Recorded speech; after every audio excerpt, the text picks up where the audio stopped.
What's up, everybody? What's up? What's up? What's up? What's good? Pray Bean, what's up, man? I see y'all was waiting for me. I was trying to make sure everything was good. Hope the sound is good. What's up, Aaron? What's up, Charles Edward Cheese? Who else is in here? Me by Boli, what's up? What's up, Boxing Monkey? What's happening, everybody? How's everybody feeling? I hope everyone's had a good week, man.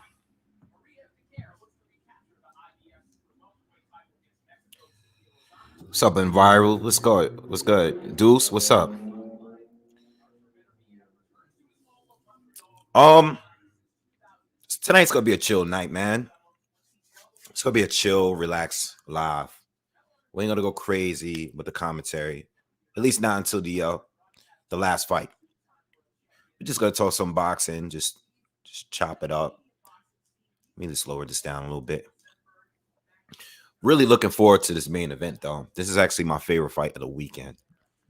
We're getting a little bit into the card that we saw earlier. I didn't watch the whole card earlier between Michelle Soro and Israel Madrimov. But we're going to talk a little bit about that too. And we're going to talk about some of the fights that's coming up for the rest of the weekend. And some of the boxing related topics. That's everything, everybody's talking about right now. What's up, Josh? Yeah, I'm rooting for Marcus Browne. I hope he wins. That's my guy. I totally forgot when I did the breakdown that Derrick James was coaching him this fight. I'm really looking forward to seeing how much of a difference he may be. So I didn't even bring that up. But Marcus Browne, like I said, I think he has the skills and the tools. I just don't think he has a chin. I think he has to literally hurt Beterbiev. I don't think he's just going to be able to cruise and fight that perfect fight. Like, I think he has to literally be capable of hurting him, not stopping him, but at least able to hurt him. You know what I'm saying? Beterbiev 9-12. I'm thinking. I mean, it could go that far, but I'm thinking a little sooner. I'm thinking more like 7. I'm thinking like 7-10. That's what I'm thinking. I'm not really absolutely sure. I'm not confident in that. I really do believe that Marcus has a chance of winning this. I'm not confident in my pick against Marcus Browne. And I know there's a little bias in there, but I'm not confident because I'm not sure how much Beterbiev got. Age is a factor. Coming off COVID is a factor. Injuries is a factor. Inactivity is a factor. So I'm not sure how much left he got. And that's the way I'm thinking for this fight. I'm just not sure. But I'm thinking more like 7 rounds to 10 if he gets the stoppage, But it should be a good fight regardless, and if we get an upset, I didn't even check what the betting the odds are. I really don't gamble like that, but I'm sure Beterbiev is a pretty heavy favorite. Let me know in the comments what are the better odds for this fight. I didn't even check. Punch drunk. Thank you. Nah, man. No tequila. Good to see you back, man. Good to see you back, man. Appreciate it. I'm not drinking tonight, man.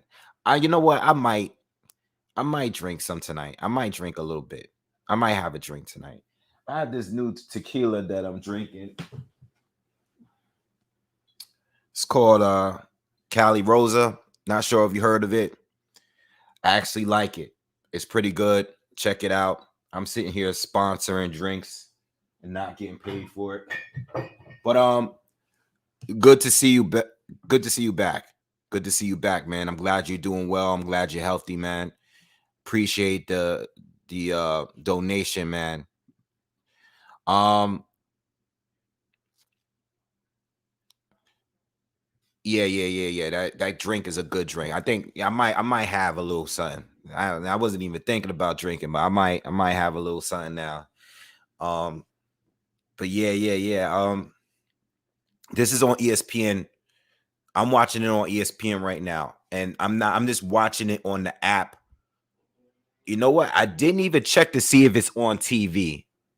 But I'm currently watching it on the app, and I'm gonna keep it on the app for now because I don't want to mess anything up. I know I was having some issues last week when I was trying to watch the fight on TV, like my sound was messed up. So I'm gonna keep it on the app because the app is where it's working. Now, unless something comes up with the app, ESPN app be bugging out sometimes. I'm gonna keep it on the app for now. You know. Um, yeah, I see a comment, Boxing Monkey, about having another lockdown. I don't know, I don't know where you're at, but here in New York, the COVID numbers are out of control right now. Everybody has the flu. Everybody's is getting COVID again. So I don't really know what's gonna happen. I mean, I'm talking about people that I personally know, co-workers, family. Everybody's getting COVID. Everyone is getting the flu, at least the flu. Like everybody is getting the flu. You know what I'm saying? Aaron, thank you for the donation. I have to come to Australia. Listen, if I can make it to that fight, I'll go. Australia is really, really, really far though. I actually know a couple of people out in Australia, so maybe I'll try to make it work. But yeah, I want to see who he decides to fight. I mean, anybody, if he fights Haney, that's good. If he fights Lomachenko, that's good. I mean, all of those fights are worth going to see live, in my opinion. But just gotta wait and see how it all works out,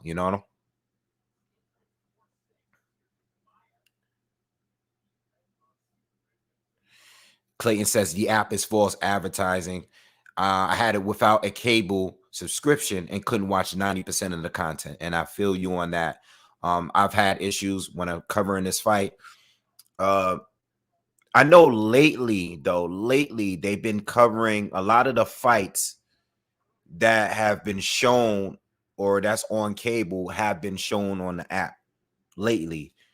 But I understand what you're saying because there's a lot of fights that I covered live on here that the pre-fights were on the app, but then the main fight that everybody wanted to see was on cable.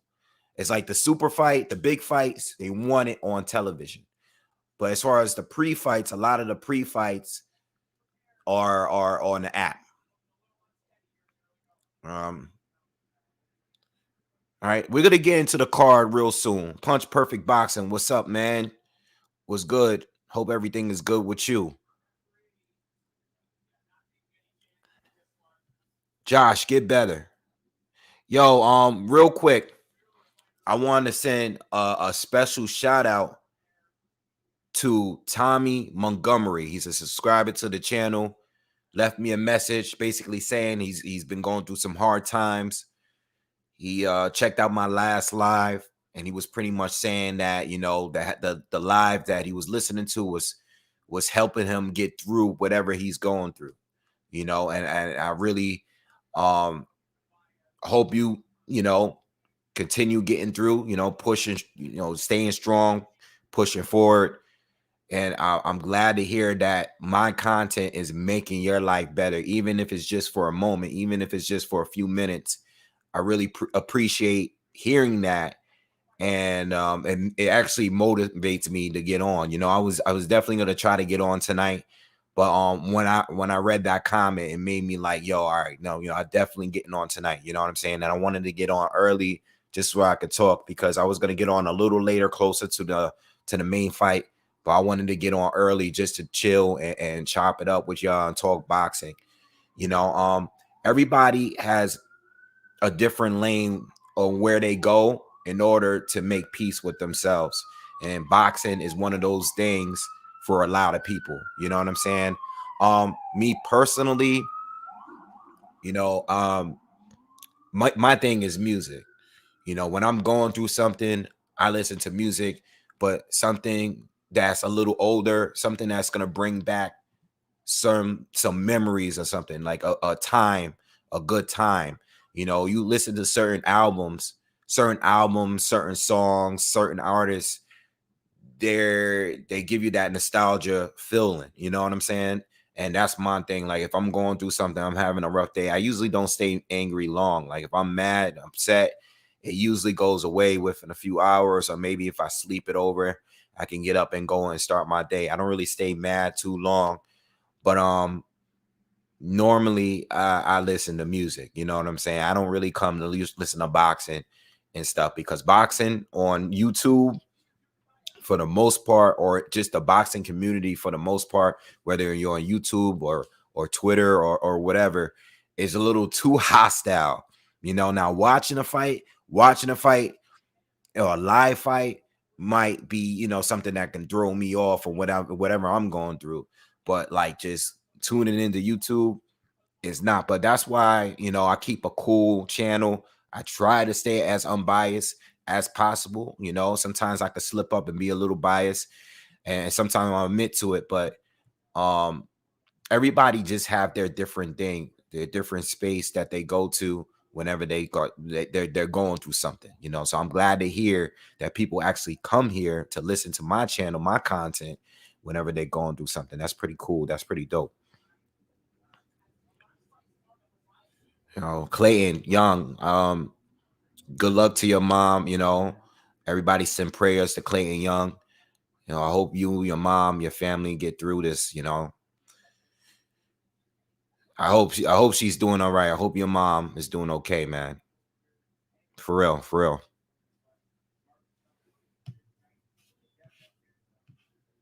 But yeah. Always keep it cool. Try not to disrespect anyone. I've been spending a lot more time on Twitter. You know, I don't know how many of you that just like follow me on Twitter, but I've been tweeting a lot more often lately, like this past couple weeks. I'm kind of getting the hang of it. I don't really like read too many tweets. I don't spend a lot of time. I kind of like, whenever I'm thinking something boxing related, I kind of just go on Twitter and just say whatever I'm feeling. You know what I'm saying? So if I see something, or if I hear some news about a fight coming up, or if, you know, there's a big topic that's out there, I'll just go on Twitter. Like if I can't come to YouTube, I go on Twitter, and I'm starting to be like a lot more active on Twitter again. So, you know, if you haven't followed me on Twitter, definitely follow me at BoxingWave 10, because I be tweeting now. But I don't spend too much and Clayton, thank you. I don't spend too much time on Twitter though. I don't spend too much time. I get some tweets out here and there, but I can't spend it too much time because it's just too wild on there. Like Twitter is wild. Like I thought YouTube was wild. Like Twitter is a different level, you know, because people can directly tweet you. It's different from reading comments. When you're reading comments under your video, it's so many comments at once that you just get like 90-95% are cool comments, even if they disagree. And then you have the like the people that just troll, like they're just there to troll and just say stupid stuff. Twitter, on the other hand, Twitter is just madness. Like you just go in there and people go to war with each other. People are trying to expose each other. People are just trying to be disrespectful all day. Um, I mean, you get that on YouTube too, but on Twitter, like people cannot know what they're talking about at all. It's just Twitter is just like you can go there. It's a place where you can just go and say whatever you want to say, and that's it. It's just I can't spend too much time on Twitter. Twitter is really, really wild. What's up, Captain? What's good? Um, what's up, keeping it real estate? What's happening? Clayton, I'm sorry to hear about your mom, man. I'm really I'm sorry. I did lose some family members too, but you know, I'm sorry. You know, I'm sure it was a tough time for you, man, but damn, you know, me and my mom is real close. You know, me, my mom, and my dad. Y'all seen my dad on here before. I'm really, really close to my parents. So, you know, if you're any kind of close, you know, if you were anywhere near kind of close to how me and my parents are, I know it must have been devastating for you, you know. But yeah, you know, I hope I hope you're in a good space after losing your mom. Capadonna, what's up, man? Joe Pilot. Yeah, so I'm watching it on I'm watching it on the app. So I can't even tell you if it's on the ESPN Plus. I think I just turned on the app and I just clicked on a fight. I didn't really do much. But anyway, did you guys see that fight earlier today? There was a fight between Michelle Sorrell and Israel Madrimov. And it was kind of like a title eliminator, I think. One of these guys, the winner, well, Madrimov is technically the winner for now. He basically won in a stoppage later in the fight where he landed like several punches. It was one of those situations where the ref didn't jump in between. I think the ref didn't hear the bell. And then Madrimov actually hurt Michelle Sorrell right before the round ended, like maybe a good 5 seconds left in the round. So he clipped Sorrell with like a chopping right hand. So Sorrell was definitely hurt. His back was against the ropes and the bell rung, right? And for whatever reason, the ref didn't hear it. Madrimov didn't hear it. And Sorrell just kept getting punched in the face until he was stopped. The referee waved it off, even though the round was over and they kept ringing a bell. So if you put the volume up, I think you hear the first bell ring, but there was a point where he kept throwing punches and landing punches, and they kept ringing the bell, like ring, ring, ring, ring. And at some point, the ref just stopped it. He stopped the fight. And let me tell you, it happens every once in a while. It happened with Breedis and Glowacki. Okay, I think like last year or maybe the year before that, where the Bird, the referee, didn't hear the bell and they just kept fighting for a while, and Glowacki got hurt. And so it happened in that, but the fight wasn't stopped immediately. And then I remember a stoppage between Argenis Mendez and what's his name, Rances Barthélemy. That fight, I think Mendez got hit after the bell, but it was really like debatable, but this fight here, I mean, they counted, I think, 7 punches that landed against Sorrell before they stopped the fight. And they stopped the fight and counted it as a TKO stoppage. And man, like, that was crazy. Like, this is more than controversial. And I think that's something that they're going to have to try to make a no contest, man, because you can't hit somebody that many times. You didn't stop them before the bell. You hurt them before the bell, but you went on to punch him several times and stopped it seconds after the bell already rung. You know what I'm saying? Really, really controversial, and a really competitive fight too. I think they need to really run that back. Like, I don't know if the commission, the WBA, somebody is gonna have to try to make that a no contest, because that's not a legit win. You don't win like that. All right. There's fighters get saved by the bell all the time. There's fighters that are hurt, the bell rings, they go back to their corner, they get a little time to recover. Sometimes they recover, sometimes they don't. They come out off their chair, come out of their corner, and get stopped right away. If that's gonna happen, let it happen. But you can't let the bell ring and let the fight continue, and then you get stopped in between the rounds. At that point, he might as well just went back to his corner, sat down. Madrimov might have walked over to his corner and knocked him out while he was on his stool. I mean, it's basically the same thing, because you're punching him in between the round. That's just not fair. So I think that they need to change it into a no contest, because that's not a real stoppage. It was just pretty bad. Tua against Rockman won. So yeah, I think that was crazy. I mean, honestly, the fight was actually just getting good, because I think the first few rounds were really, really slow. Like the first 3-4 rounds, They were really, really going by slow. You know, it wasn't a lot of activity between neither one, and neither one of them looked great. You know, Michelle Sorrow, I believe he went like 2 years without fighting, so he would definitely look rusty. And you know, I think the fight started. Madrimov was winning to me probably because he was being more active, but Sorrow was just coming off his best round. You know, and the tide started to change a little bit, and he gets hurt, but then he gets stopped in between the rounds, which is crazy, you know, after the bell.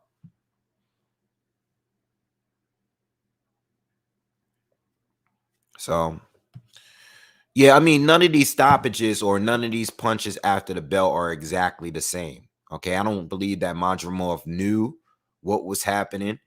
I'm just saying that's a mistake of the referee. It's the referee's job to jump in and stop the fight, you know, because some of these fighters, they're just going off instinct. They're just trying to win.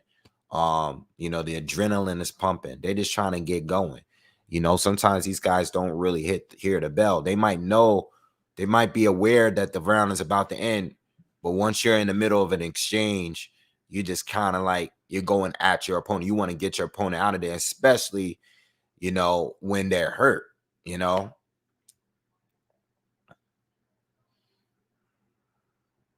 Yeah, Soro was definitely turning up a little bit. Madrimov, even though I thought he was busier, I still believe that the fight was kind of it was really slow, but I think he was picking up the early rounds.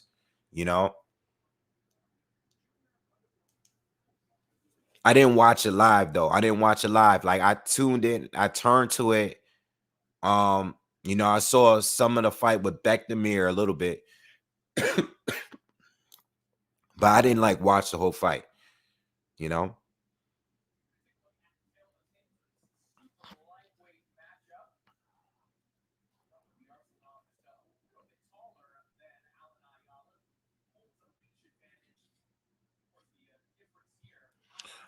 So anyway, yo, let's talk about the fight tonight.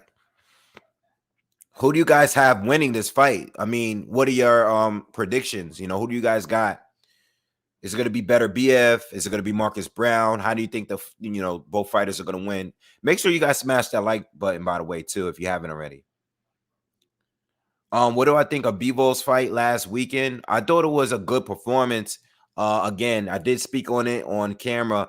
I pretty much feel that Bivol, like, he's not showing that killer instinct. You know, I think he's definitely schooled. Like, he definitely schooled his opponent. He outboxed him to the end. I kind of just wanted to see him. You know, there was a couple of times where he kind of had him hurt, and I wanted him to follow up with something. You know, um, I feel like when he was fighting like guys like Joe Smith, and when he was fighting Sullivan Barrero, I think he was just a little bit more aggressive. I saw a little bit more power in his punches, you know, and he used to follow up with the shots, like the clean shots that he landed. And I just wanted him to be a little bit more aggressive. That's all, you know. But it was still a good fight. Charles Edward Cheese, first time seeing Beterbiev. Yeah, I mean, Beterbiev is no joke, you know. I've been watching him since he turned pro. And right away, he started maybe like 4, 5, 6 fights in. He started fighting older top lightweights, and then he was just destroying everybody quick. Like I remember him stopping Tavares Cloud really, really early, you know. And I know B Hop beat him in order to beat the win the title.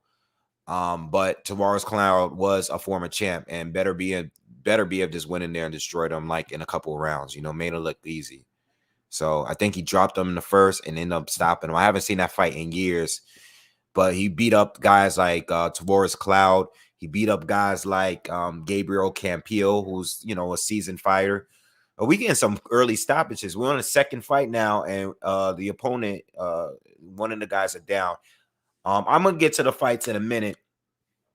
I just kind of wanted to just chill tonight, chop it up. There's no real big fights on this undercard, so I'll get to the fights when I get to it. You know, I just kind of want to talk boxing with y'all, but Better BF is dope. He's good. He's good. A lot of y'all saying Better BF by knockout. The main event, I don't know what time the main event is. I mean, we already got another stoppage. Listen, these cards started at 8 p.m. Eastern. That's what it is, 8:26 right now, and we just got 2 stoppages already. So it might not take long. I'm thinking like maybe 10 o'clock. Hopefully it's not too late, but I don't know how many fights they're gonna broadcast here on this app. But most of y'all got Beterbiev winning this one. It's on ESPN. If you're just checking in, the fight is on ESPN. Smash that like button for me. But yeah.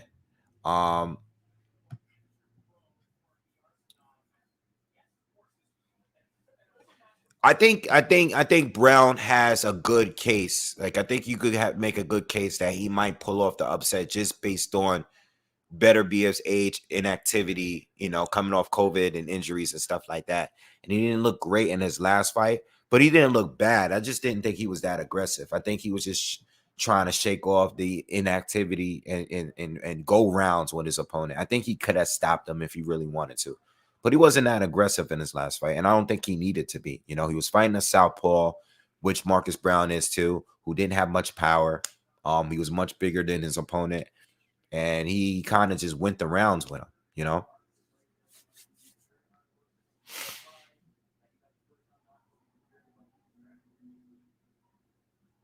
The weight issue too. Yeah, Beterbiev barely missed weight. He was like 145 or 175.2.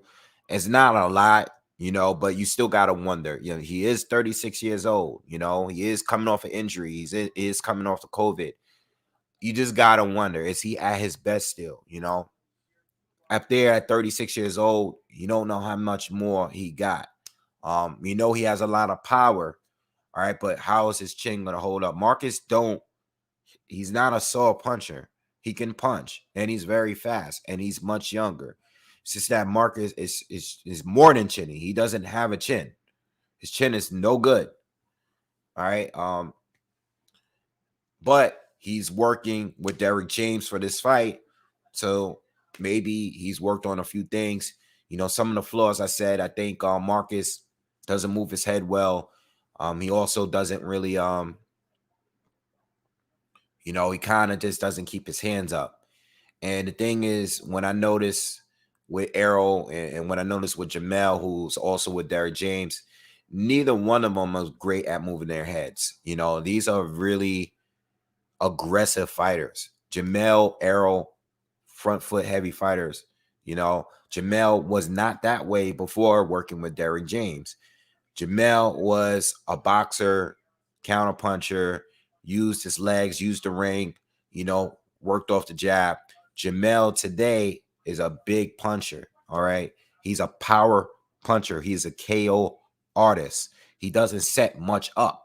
He's just swinging wide shots, power bombs over and over again. Then you have Errol Spence, who's more of a boxer, but really aggressive, dog fighter, goes to the body like crazy, works behind the jab too, throws a lot of punches, always coming forward.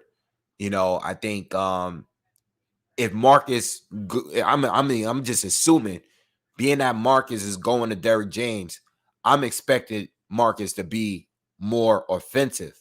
I don't think he's going to be more defensive. I think he's going to be actually coming right at Beterbiev. Don't be surprised if the fight starts and we see Marcus is the one that's coming forward and Beterbiev is the one that's fighting on his back foot. Just don't be surprised, because I really don't know what to expect here.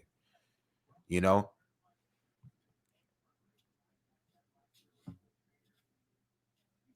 Nah, there's fights tomorrow night too. You got Zerdo Ramirez fighting tomorrow, I think, on the zone. You have Jake Paul against Tyron Woodley tomorrow too. That's gonna be on Showtime pay-per-view. And then earlier in the day, you got Derek Chisora against Joseph Parker rematch. So there's 3 different cards tomorrow. I actually don't know when the Zerdo card is. I don't know if that's tonight or tomorrow. I'm thinking it's tomorrow though, because I didn't see the weigh-in for that yet. All right. But I know that the Joseph Parker Derek Chisora fight is tomorrow for sure. And you got the Tyron Woodley Jake Paul fight. The rematch is on tomorrow. All right. Yeah, it's a good weekend of boxing. We've been getting some good consecutive weeks of boxing. We got all those fights at 135. Last week we had a ton of cards. There were a ton of cards last week. You know, you had the Conor Ben card. You had the who else for it last week? Lomachenko Coleman card. A week before that, you had Devin Haney. You had Tank Davis. A week before that, you had Teofimo Lopez. You had like a lot of fights come like this last month or so. You know, month or two. I picked Parker. I think Parker's gonna win. I think Parker's gonna win, and with Parker putting on the extra pounds, I think he's going for the KO. Like I think he's going in there to try to knock out Chisora. And I said on my breakdown that I did a breakdown, and I said in a breakdown that Chisora usually loses his rematches. He lost to Tyson Fury, he lost to Dillian White, and he was stopped in both. Tyson Fury stopped him. I don't think he came out of his corner, and then Dillian White was able to knock him out late in that fight. I think I think Joseph Parker is going to make a few adjustments here, and I think he's just going to do a little bit better. Even if it goes to distance, I'm still expecting Joseph Parker to improve because Chisora, I mean, as good as he is, as much of a warrior as he is, as much as I respect him, he's kind of one dimensional. You kind of know what he's going to bring to the table. His defense is not good. He's very aggressive, but he takes a lot of punches coming in, and I mean, I think if you can handle it and just withstand, the pressure, you can really outbox him. He's lost to a lot of fighters, and I think Joseph Parker is going to be able to take the fight. You know, Joseph Parker has already proven that he can deal with the pressure from him. You know, Joseph Parker he's been pressured by a lot of fighters at this point. You know,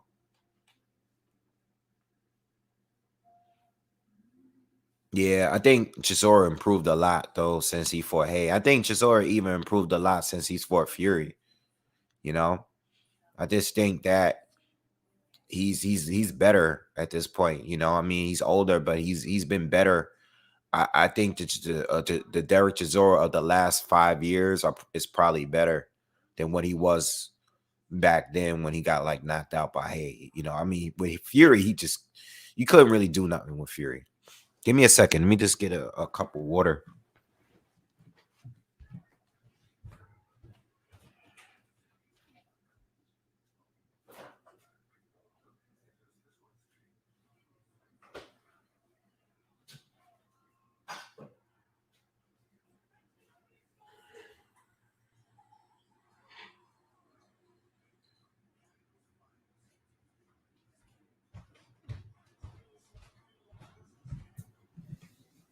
Uh,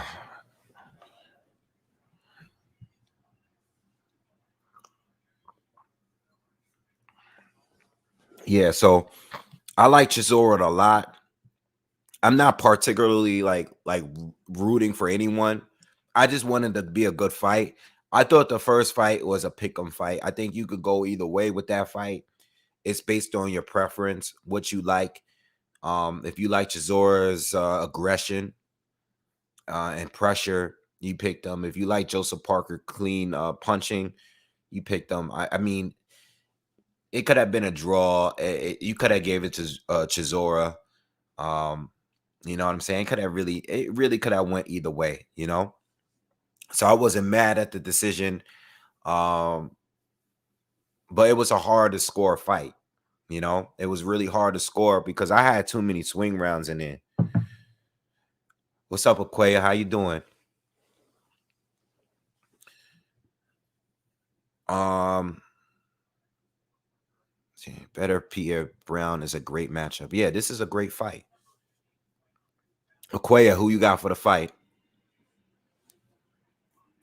Is Ruiz versus Wilder real? Not that I know of. I know they've been talking about it, but I don't know of it being real. Um, I think if Wilder does come back and fight, I think it'll be against Ruiz because they can easily make that a sellable pay-per-view.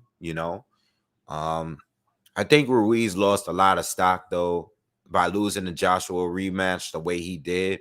Coming in overweight and, getting dropped and not looking good against Areola. I really just think that Ruiz, his moment has kind of, I think he ruined his moment by letting himself go, letting him get himself getting overweight and not really taking the sport seriously. I know he cut a lot of weight recently. He's with Eddie Reynoso. So I know, like, he's trying to do better, but he hasn't looked like the way he looked before the Joshua fight. Like when he was still heavy, when he fought like Joshua the first time, when he fought Joseph Parker, I just thought like Ruiz back then, like when he was still with Top Rank and stuff, I just thought he was a better fighter. I don't know. After the Joshua win, when he won that fight, I just think he kind of fell off a little bit. He hasn't looked that impressive to me. All right. Even, with all the weight and losing all the weight, either way. Oh, okay, you got Beterbiev. Yeah, I think just about everybody in here has Beterbiev. Chris Zanko, thank you. Appreciate the love, the support. Appreciate that. Everybody smash that like button, by the way, if you haven't already. All right, so we chilling tonight, like I told you.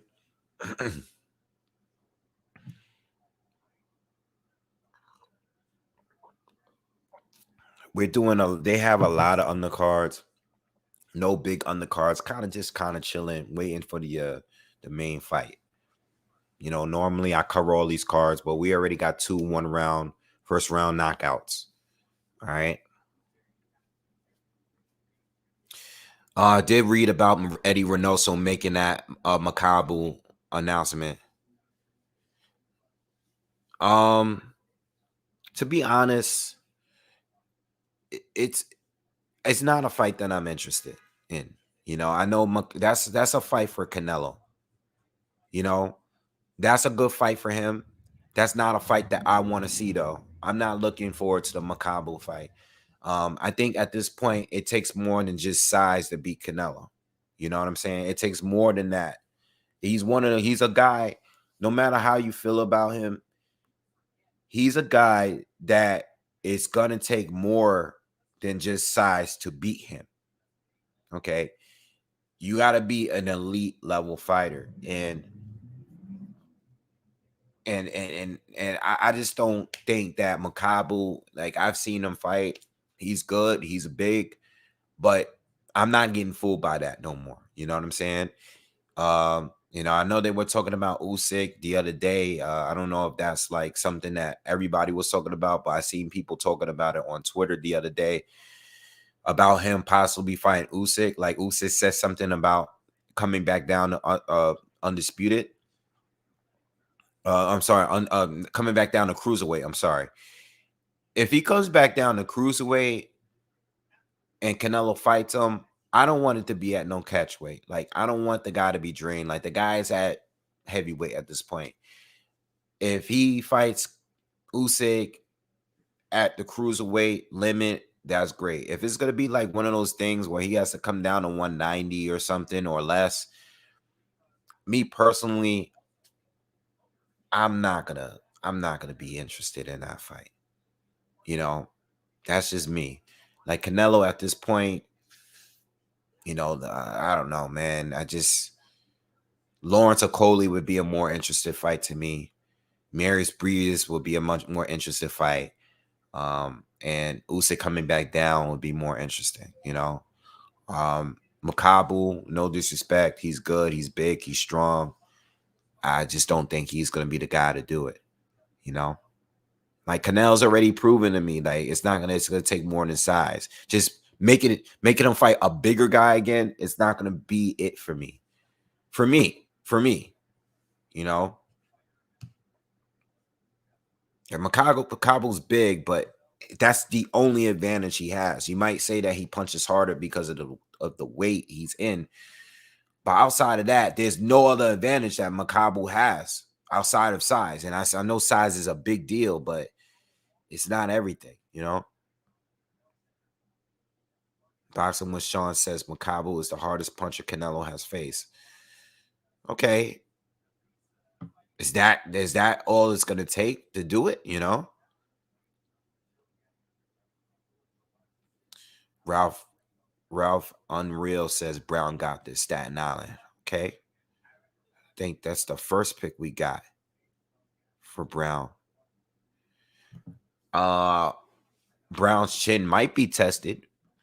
I just hope it's not by a hook. That's what I was saying. The breakdown, like, stay on that outside and box. Brown gets caught up when he gets on the inside. He stays in the pocket a little too long. His chin be up in the air, and he get caught. You know.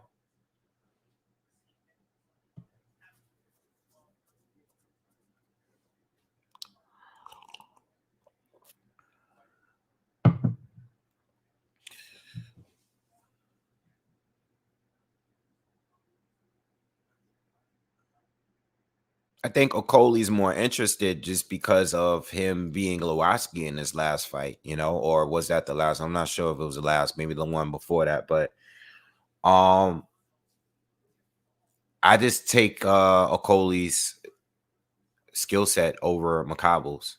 I think Okoli would beat Okabu. You know, he's improved a lot over the last couple years. I just think he would be a better choice. I'm not even saying he would beat Canelo. I just think that's my opinion. Karma, what's up, hon?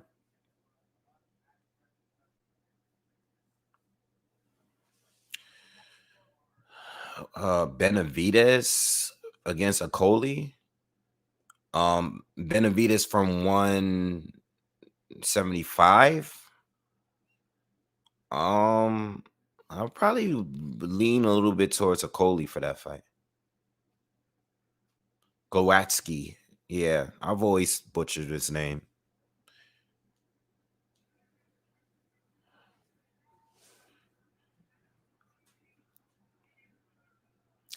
Don't think Canelo Usyk could be the matchup to sell the Bridgerweight name division. Nah, because I don't see Canelo fighting anyone over that weight. I thought about it. I thought about it when I heard about Makabu.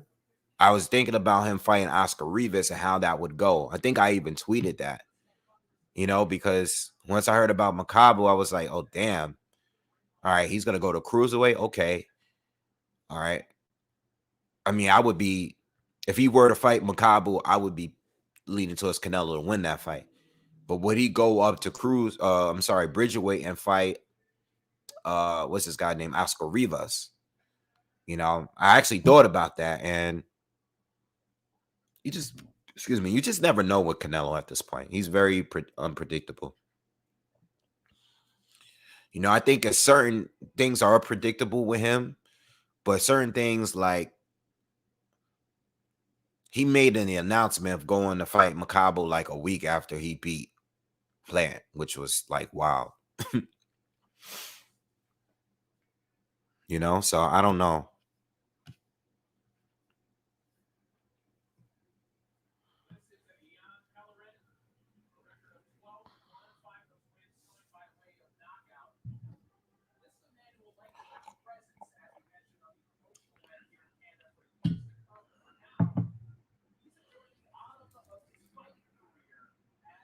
Biased perspective says, I think I'll take Brown. Love Beterbiev, though. Wouldn't be surprised if he KO Brown, but there's the feeling I'm having might be wrong. Yeah, we really don't know, and upsets do happen in boxing. We really don't know what's gonna happen tonight. We just gotta wait and see. It's a good fight, though. It's one of those fights that I really wanted to see in the division. You know, um, I want them to get I want to get some more unification. I mean, Joe Smith is a champion. We know that Bevo already had beaten him. If Beterbiev is to win this fight, I would like for him to fight Joe Smith, Jr. I would like to see that fight. Eventually down the line. I want to get some more unification with these guys at 175, because I think that 175 is a division where they can get an undisputed champion. I don't think the politics will really get in the way like that. They should be able to make it work. I don't think the Beterbiev fight starts anytime before 10 p.m. It's 8:45 p.m. here. So I mean, I don't think any time earlier than that. I don't see it happening anytime earlier than that.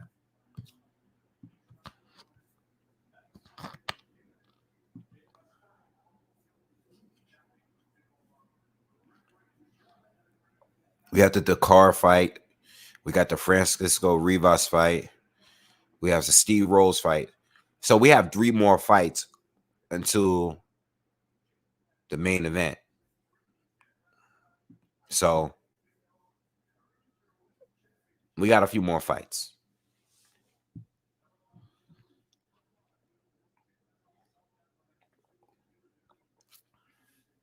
Oh yeah, yeah, Yard. Yard. I forgot about Anthony Yard. Yeah, and when he won that title, he pretty much became the mandatory. So we'll see. We just gotta wait and see what happens, you know. You gotta wait and see. What's up, Senor De Niro? What's good?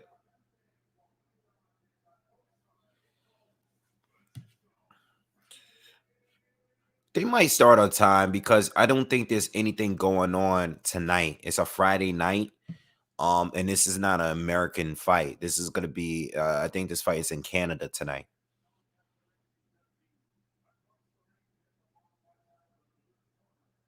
I don't think Andre is complicit with fighting bums. I just don't think there's anyone that wants to fight Andre.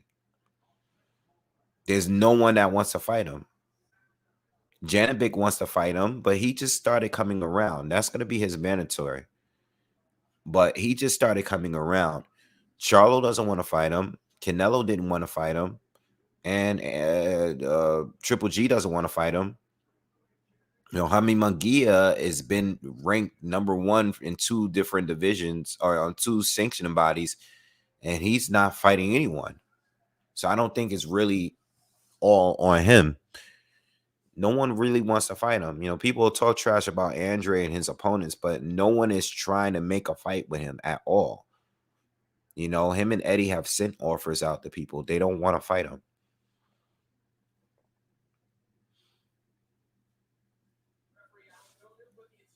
I see that he's moving up, but if he's gonna move up, he should have he he should have a plan behind moving up.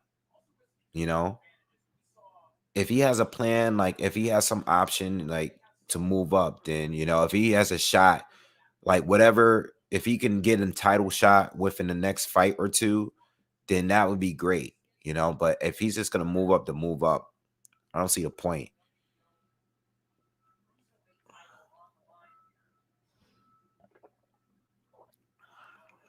I would like to see him fight Janovic though. That would be a good fight. You know, Janovic and Liam Williams are probably the only 2 dudes that actually tried to like wanted to fight him. You know, out of all those guys at 160, no one really wanted to fight him. And not everybody's as privileged to. That's a whole nother thing. Like people are forgetting that point. Everybody doesn't have the privilege that Canelo has. You know, Canelo's a guy that is always going to be, you know, or even Tank, you know, and I know I'm going to compare them to not because they're nearly as accomplished, but Canelo and guys like Tank. Like Tank is a guy that everybody wants to fight at 135, right? Everybody wants to fight him. Like people want to fight him, you know, because they feel like the risk is worth the reward. Same thing with Canelo. Like the risk is worth it. It's worth it. You might get knocked out, but at least you'll get your biggest payday. You get exposure, and there's a chance of you winning. You know, whereas Andre, this is like they're like they just don't want to take that risk. You know, when you look at Tank, who's ducking Tank? No one. There's not anyone out there that's saying like I'm not trying to get in the ring with that guy. Turning down fights with Tank. No, Lomachenko wanted to fight him. You know, Teofimo Lopez wanted to fight him. Devin Haney wanted to fight him. The guys at 130, all of those guys that wanted to fight him. The guys at 140 wanted to fight him. All of those guys are interested in a Tank fight. They'll all do it. And this is what I'm saying. When I talk about privilege, Andre doesn't have that privilege. So when people just say, oh, he didn't fight nobody, there's not many people that thought it was worth the risk of taking that fight, even as a champion. You know, the only guys that was really pushing for the fight was Liam Williams and now Janovic. Janovic wants to fight. And you guys can't just ignore that. Like, you just look on his box right. Yes, he doesn't have good names on his right. No one wanted to fight him. And he screwed a couple of fights up in his past. I'm not saying he's completely innocent, but even in those fights that he could have, nobody was chasing him. Nobody was pushing to fight him.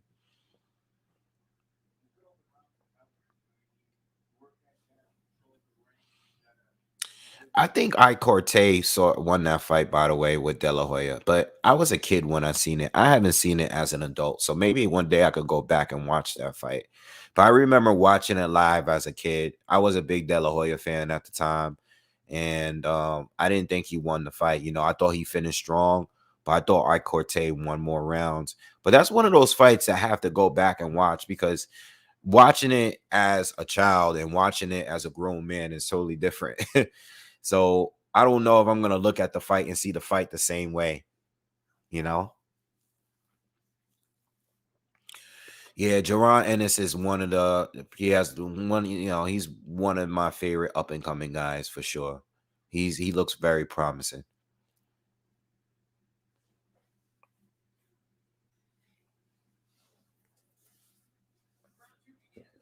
Yeah, I gotta go back and watch that fight one day. Really do. That fight, all those early Oscar fights, even with like Pernell Whitaker, like I gotta go back and watch some of those fights. I think I went back and watched De La Hoya against Tito like maybe like 6 years ago. Like I think I had the channel when I went back and watched that one. But I have to go back and watch all the other ones, because I used to watch all of the fights. Like, I was looking forward to all his fights back then. And I don't remember. I I will have to watch it again. I'm probably not gonna even agree with myself from what I saw back then. I was literally a kid watching these fights. Yeah, I remember Whitaker beating him clear to me. But the I Corte fight was one of those iffy ones.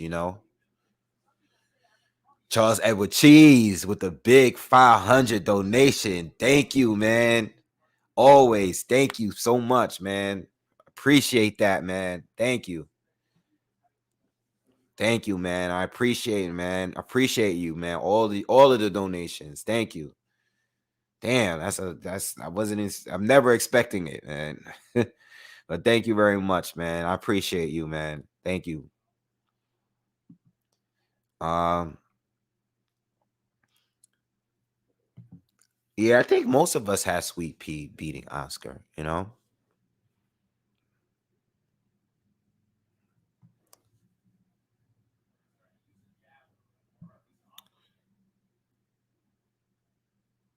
Oh yeah, Whitaker Chavez was terrible. I mean, that was a clear win for, Pernell Whitaker in that fight. I did watch that too. I watched that maybe a few years ago. I did watch that again. That was a clear win. It's no way. Like, that's not like the other fights. Oscar and Pernell was definitely a lot more competitive than that, but Pernell got robbed against Chavez Senior. You know, I'm not a big yo. I'm not a big believer in Blair Cobbs. I'm not. Uh, I think he's good, but I think as soon as he steps up, like really step up, I think he's gonna get beat. You know, I think he's gonna get beat. As soon as he steps up, I think he's gonna get beat. I don't even see him on the level as a counter Ben. I know a lot of people put like Ortiz and Boots ahead of Connor Ben, but I put Connor Ben way ahead of uh, Blair Cops. Excuse me. I'm not a I Nah, I don't believe in Blair the Flair. Blair the Flair. I don't know. I seen his fights more than enough, and I just don't see it, man. I don't know, man. I think he's just a guy that's just he knows how to sell and market himself, and that's always good. But I don't see what you guys are seeing with that guy. I get asked about him often though. I don't know if it's just you, Shadow Combat. It might just be you. I don't know. I think somebody on my last live might have asked me about player cops. I'm not. I don't see it, man. I don't see it. Hamzi, sorry if I say your name wrong, but you got Boots beating anyone at welterweight right now except Crawford. He's only 24. I'm not sure. I don't want to go that far yet. I do think he beats Virgil Ortiz, though. I've been back and forth with that. If you've seen my videos in the past, is I've been back and forth. But I have Boots winning. Ortiz is very, very good, and I think he's a future champion for sure. But I think Boots is just he looks spectacular. I don't think he can beat Crawford though, not right now. I think he has the ability to be able to beat him, but I don't think he has the experience and the smarts yet. Like I've said this before, when he said he's smarter than Bud, I don't think he's smarter than Bud. I think he has the ability and the athleticism and the reflexes to be able to beat Bud soon, but not yet. I got to see a little bit more. And then with Spence too, I still got to see. I wouldn't say Spence yet because I got to see how he deals with someone with Spence's jab and Spence's pressure, because Boots look like he can beat these guys. He does. Yeah, even Bud. Like sometimes like I watch him, I'll be like, yo, this kid looks special already. But I I gotta see a little bit more, man. I don't want to go based on the people he's been facing. I don't want to go off that alone, because when you step up, that power you have, sometimes it don't translate over to the top guys you fight. I mean, I felt the same way about Keith Thurman, and then Keith Thurman was a guy that was knocking everybody out. His highlights was crazy. And then as soon as he stepped up to those top welters, the power wasn't really carrying like that. And then he started going and fighting on his back foot and moving, doing all his moving. And he became this boxer, which isn't a bad thing, but he just didn't seem to have that same kind of power. He's very explosive, but I'm just saying in general. Yeah, I know Thurman isn't Boots. But again, I'm just speaking in general when it comes to like these really good prospects, really, really good prospects. Just want to kind of wait and see, you know. When he fought Antoine Russell in the amateurs, and I know it was the amateurs, it was a while ago, but Russell wasn't letting him have time. He didn't give him no time to think. Russell was all over him. He smothered him. And that's just how he was able to beat him in the amateurs. And, that's why I think I don't want to jump the gun and say that this guy can't lose to anyone because we just don't know yet. Like if he needs to fight certain styles, but maybe those certain styles will bring the best out of him. And that's when I'm expecting that. But I also don't want to jump the gun neither, because I believe in his ability. I just want to wait and see a little bit more of it before we get there and have those conversations. Black Cat, thank you for the donation. Is Josh Taylor a threat to the top guys at 147? That's a good question. And unfortunately, I feel bad because I feel that Josh Taylor is not being brought up as a threat to 147. We talk Virgin Ortiz, we talk Boots Ennis, we're even talking Conor Ben. We're talking about a lot of people. Yet I tend to forget sometimes that Josh Taylor is undisputed and he's looking to move up to 147. Um, I can tell you this, and this is what I will say. Josh Taylor moving to 147 doesn't feel like when Terrence Crawford was moving to 147. I don't know if you guys are going to agree with that. I'm sure a lot of you could agree with that. When Bud was even talking about moving to 147, before he even became undisputed, we were already having those discussions about who was better between him and Spence and how he would look against all those other guys at 147. The Pacquiao conversation was even brought up. Josh Taylor, on the other hand, you know how everybody was saying he has to get a belt? I'm not saying he has to get a belt.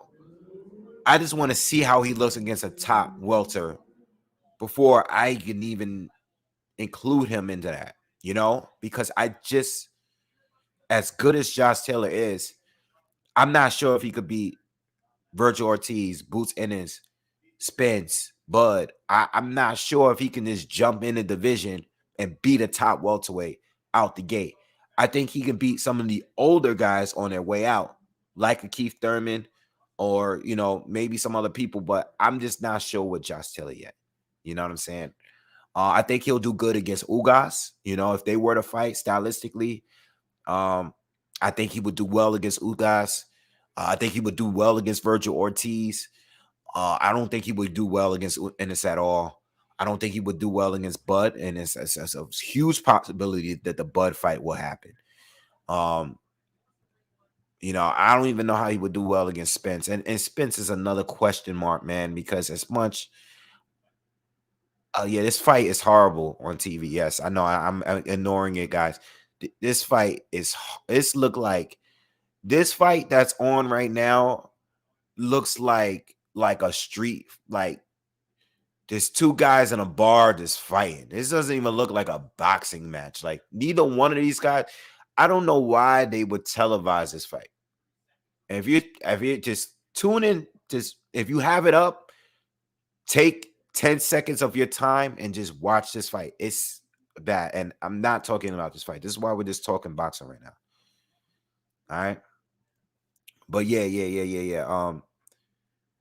No, Josh Taylor, listen, his wins and his run at 140, amazing. I even liked it more than Bud's. But people knew Bud was special based on what they're seeing. We're going by the eye test. People just knew that Bud was special, just like we're doing with Ennis right now. Something just looks special about him. Josh Taylor, as good as he is and as accomplished as he is, I don't have that same feel that I had when Bud moved up. I just don't. I kind of want to see it. I think he could beat some of these guys. I do. But who?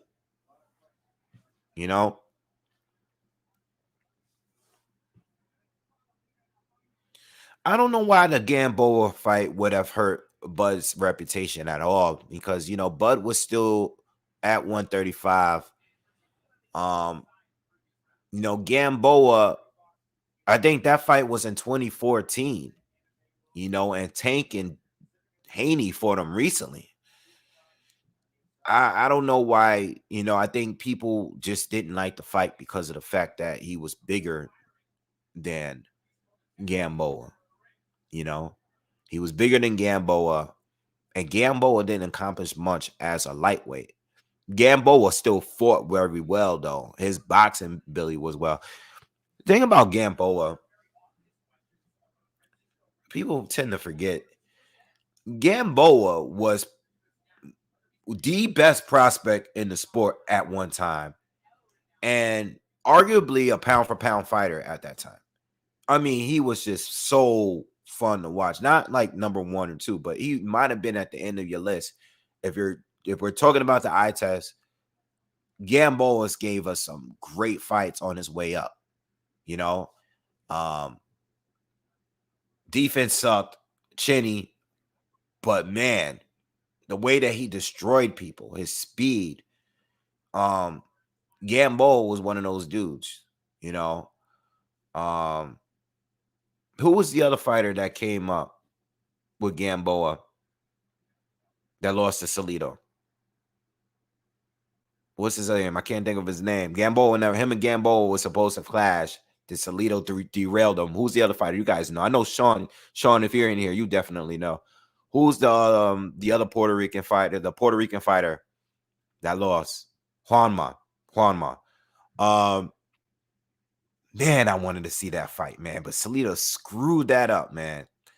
I wanted to see that fight. Those two were fun to watch, man. Gamboa was much more advanced to me, but Juanma was having a good run too. I mean, when HBO was showing those two fight, that was a good time watching those two. You know, Juan Manuel Lopez and watching him and Gamboa, and they were in the same division and they were just right on a collision course to fight each other.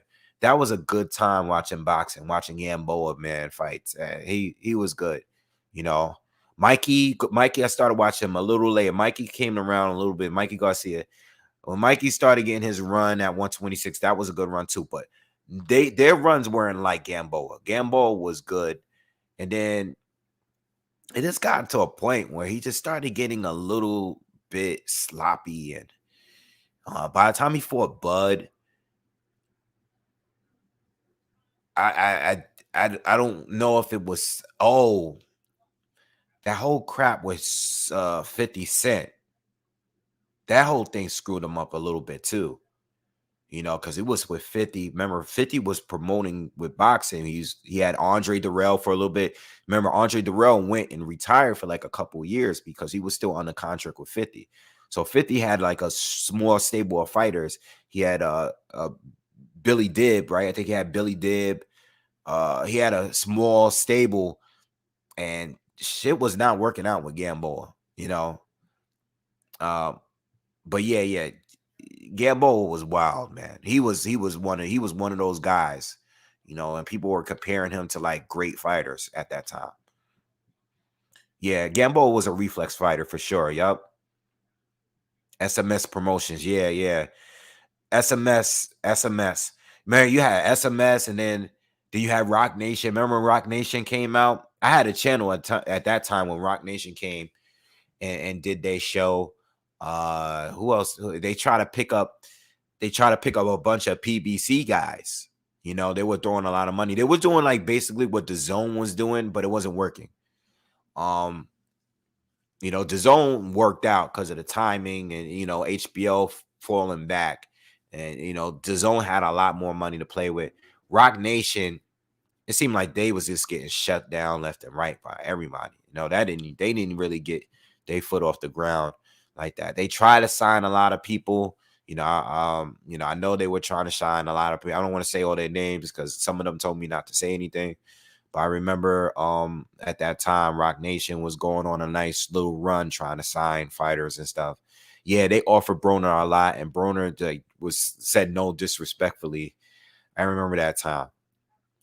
But 50 had a little something. 50 was doing this thing a little bit with boxing, but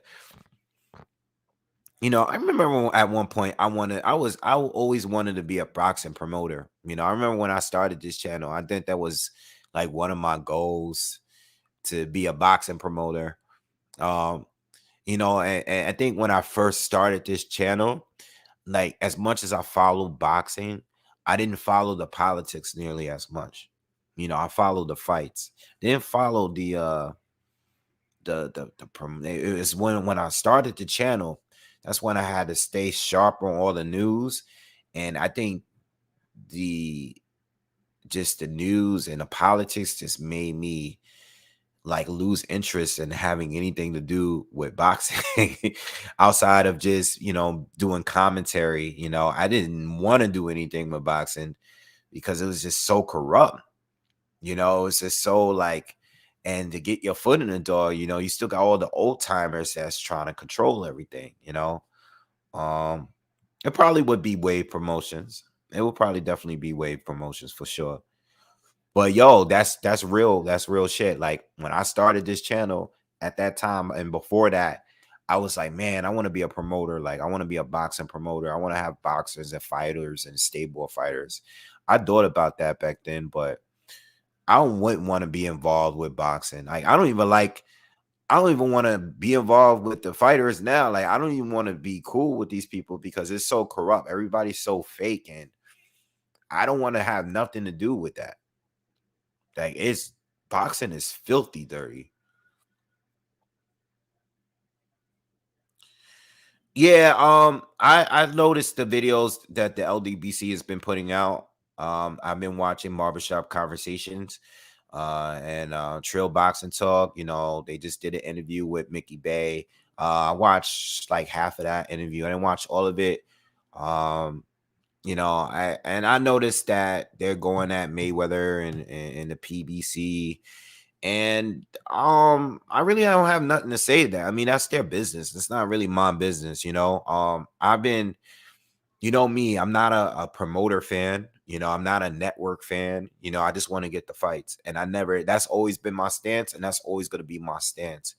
And I think because I don't have a link to anyone and I'm not connected to anyone, I'm able to just come on here and say how I feel without having to worry about who's gonna feel a way about it. You know, I like that. I like having that freedom to come on here and say what I want to say.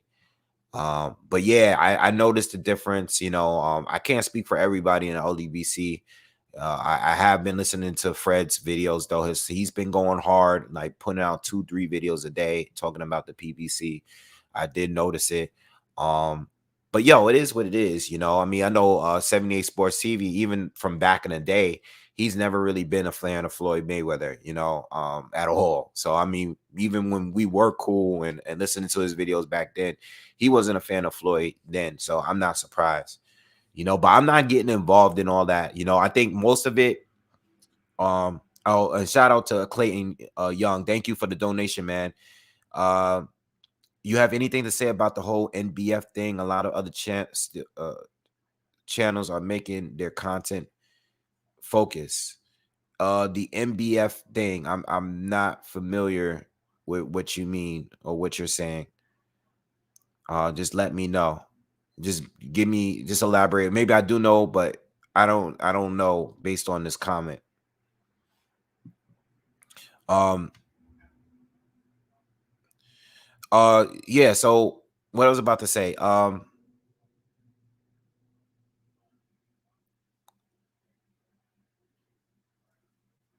NBF is a conspiracy theory about fighters choosing to only fight no wait, to only fight no black fighters or to not fight no black fighters. Um Yo, I never even heard of that before. I didn't even know that was a thing. Um, I don't, I haven't, yo, no comment. I don't even know. Yeah, I don't know. No big fupas. Yeah, no comment, man. I honestly never heard of it, and I'm so glad that I'm not tuning in and subscribing to whatever. You know, again, I have no comment on that, man. Thank you for donating though, but I'm sorry I couldn't answer your question because I never even heard of that. Y'all asking me on the spot, and to be honest, I don't even know. I don't even know. Nah. All right. Well, the thing about race is a factor in boxing and everything else.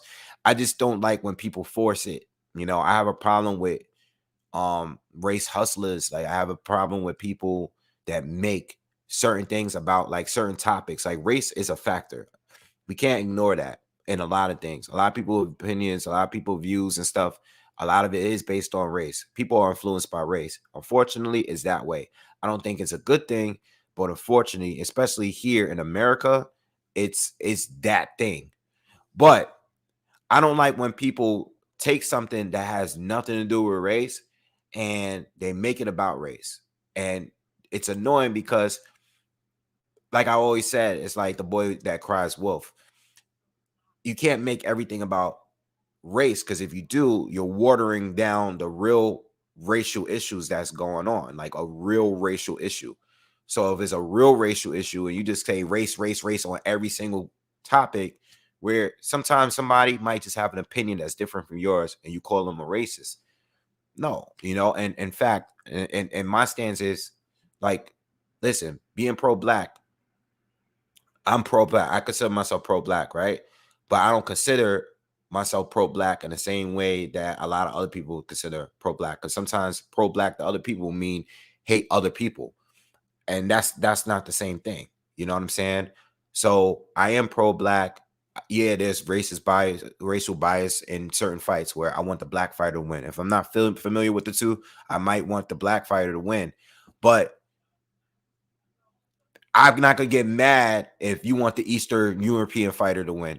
You know what I'm saying? If that's your bias, that's fine. It doesn't bother me.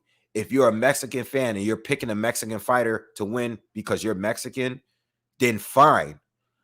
It doesn't bother me, but it bothers other people. And that's the annoying thing. Like, if you're gonna be pro your people, everybody should be able to do that. It shouldn't be like, and I'm not even heavy on it, but it shouldn't be like to a point where when other people do the same thing, it's a racist thing. Like, nah, that's stupid. Like, yo, if you're a European or if you're whatever you are, if you want to pick that fighter, then that's your business. Like, it wouldn't bother me. Like, you want to pick the white guy, pick the white guy. If you want to pick the Mexican guy, you want to pick the Mexican guy. The Dominican guy or the Asian guy, like, people tend to root and support people that look like them. It's natural. You might do it and you don't realize you're doing it. But I think when people make certain topics and they force it to be a racial topic or a racial issue, and it's not, it's like, damn, you pushing everything on something that's not a racial factor. And now you taking it away from the real racial, issues that's out there. That's just my view on it. I don't want to stay on this all night, but I think it's really simple. It really don't need to be that serious, So I said, I'm not speaking on the NBF thing. I don't know anything about that. And I'm not focused on what other people do. That's why, like, I really don't subscribe to many channels. I follow certain channels because a lot of channels don't really be talking about anything. I don't listen to too many channels these days. I listen to my select few. I might peek my head into certain channels here and there, but I come up with my own views. Like, I be deep in thought about boxing by myself. You know what I'm saying? Like, if there's news that come out, I'm in deep thought about how I feel about it, and then I cut on the camera, and then I might speak on it.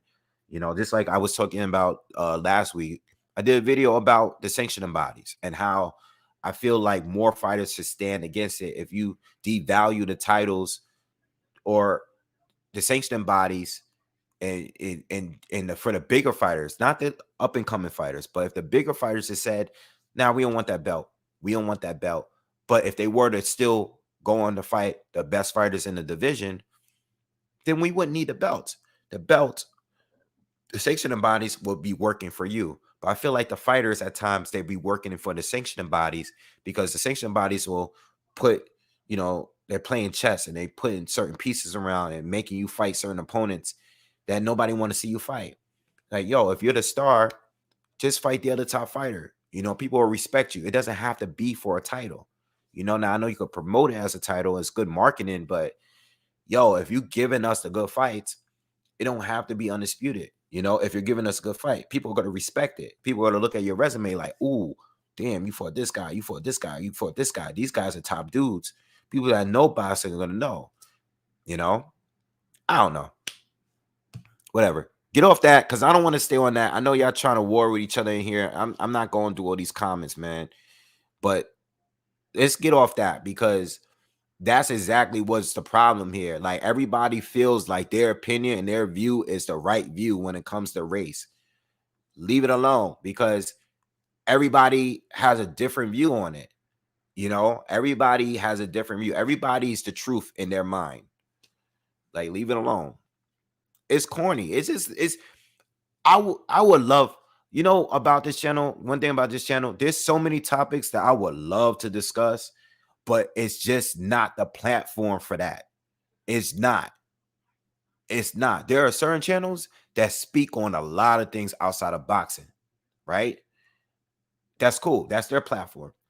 Me personally, is not. Like, boxing is enough. It takes enough of my time to sit here and do film study to just do one breakdown video.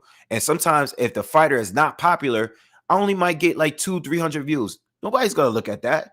Nobody ever looks at any prediction video that I do on Derek Chisora. You know why? Because I don't have a heavy British following. I do, but they don't come to my channel. The majority of them don't come to my channel. They're going to go to other British channels and hear them speak about it, because they're just more familiar with their fighters over there. I have mostly American people, but you know how much time it takes to rewatch a whole fight or watch a few fights just so I can do one video? So I can't be doing all these videos on talking about like real topics outside of the sport. I would love to, but I can't. I just see people's comments and I'd be like, I just wouldn't want to just go back and forth with people when it comes to this. It's just too much and it's draining to me. It's just draining. I can't do it. When I'll go to a channel that does that strictly, like, and listen to them and just keep my thoughts to myself. I don't even leave comments. You can't leave comments on videos anymore. You leave comment on other videos, they people like, yo, Wave, you like this guy too? Yo, I didn't even know. I respect you more. Or like, well, I don't like, nah. Only time I leave comments on other videos is like with car videos and battle rap videos. I watch battle rap a lot. So people see me in the battle rap comments all the time, or the anime comments. I be leaving anime videos. But that's it, man. If it ain't positive, I don't want to talk about it, man.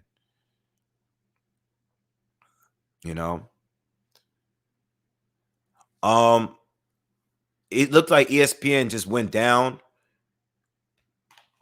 Yo, ESPN got to get this app together, because I think this is about the third time this past month that the ESPN app went down while I had it up. That's not good.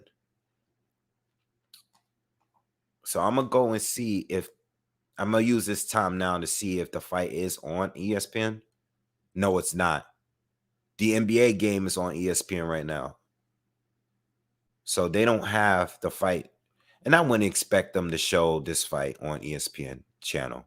Yeah, they got college football. And they got, I mean, unless it's one of those ESPN like 2, 3, 4, I don't know. But I'm just leaving on the app. But yeah, the app just went down. I'll let you know when. I mean, listen, we waiting for the main fight anyway. We waiting for that main fight. I'm not covering all these fights tonight. Oh, it's back up on mine. All right, it's back up. That was the worst fight ever, too, by the way.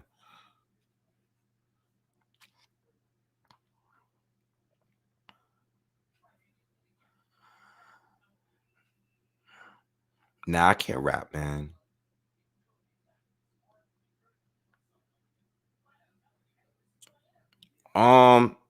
Top 5 favorite anime, I'll probably say like Death Note, Attack on Titan, Dragon Ball Z.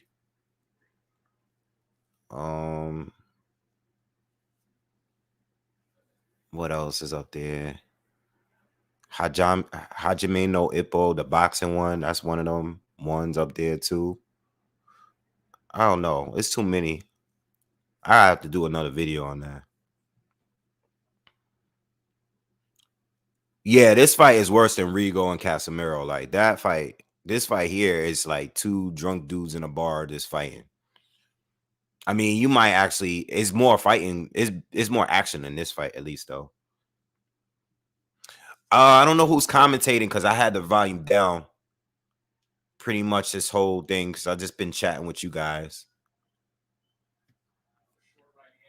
Anybody see Spider-Man yet? Anybody seeing the Matrix this week? Anybody checking out the Matrix? My favorite battle rapper from Harlem is probably Loaded Lux. Loaded Lux is probably my favorite battle rapper for a long time. I don't think he is now, but he's up there. He's in my top 5. I never finished Megalobox. I only watched a couple of episodes. But I'm a big Epo fan. Like that's one of my favorite ones.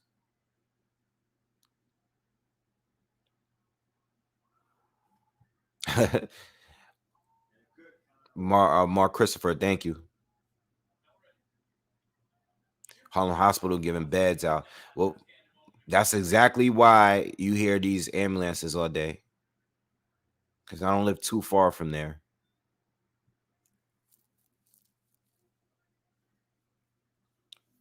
Yeah, I met Loaded Lux. I actually bought his he used to have like a little clothing line. And I bought his I met him a few times. I mean, he's just around. Like I went to get a cheeseburger from the spot up the street and he was in there. Like you see him a lot. I see him a lot around in the area. Yeah, you can't watch trailers too much anymore. I don't know about you guys, but I don't watch movie trailers to movies that I really want to see no more because they ruin it for me. So anything that I know that I'm absolutely going to see, I don't watch. Like I didn't watch the Spider-Man one at all. I'd rather just not do it. You know, just like that Kevin Hart show, True Story, that was just on Netflix that just came out. I didn't watch one trailer of that. I just turned it on and just started watching it. You know, I watch MMA, but casually. I don't watch it like I used to. I used to watch it a lot. I used to do videos on it too. I just stopped. It's just too much to cover 2 sports.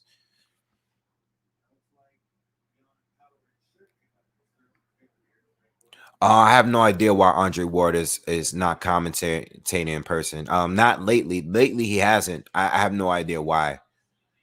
I have no idea. I don't know.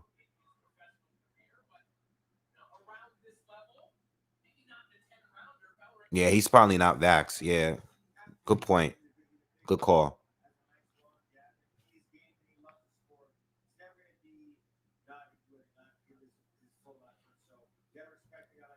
I don't have a problem with Tim Bradley and Andre Ward commentary. I don't always agree with them, but I like the way they clash at times.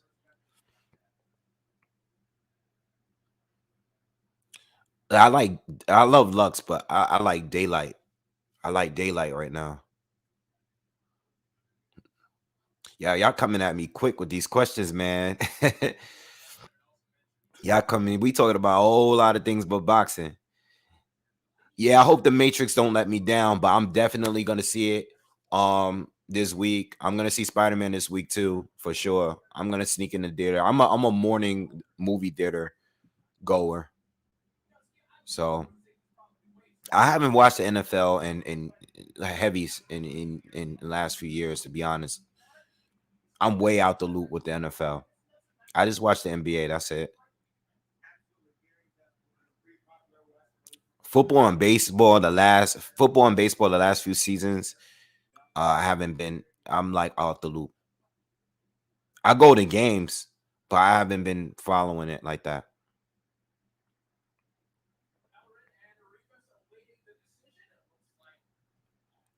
Yeah, I seen Daylight when he was here in New York. I met him before. Sue Surf is actually one of my favorites too.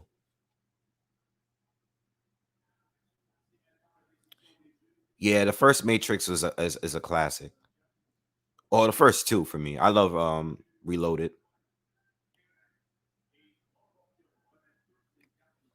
I meant to make a point about Broner too. Broner's one of those guys too. When I was talking about privileges, right?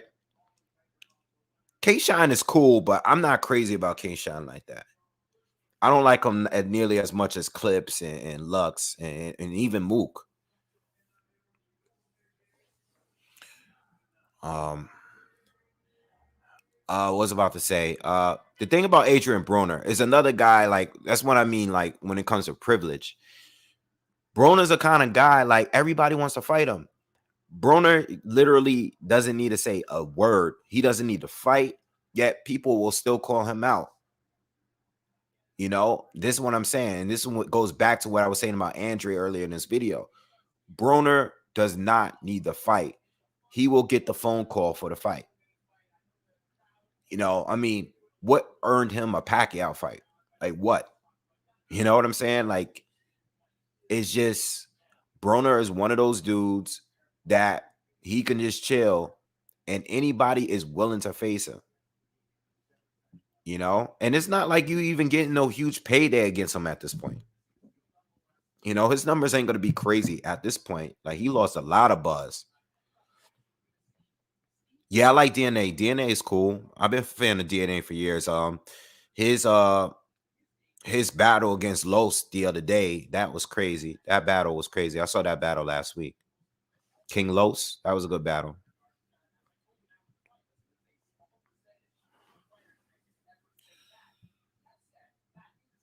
Yeah, but that's the thing. Like, even if you're a guy that a lot of people don't like, people still tune in.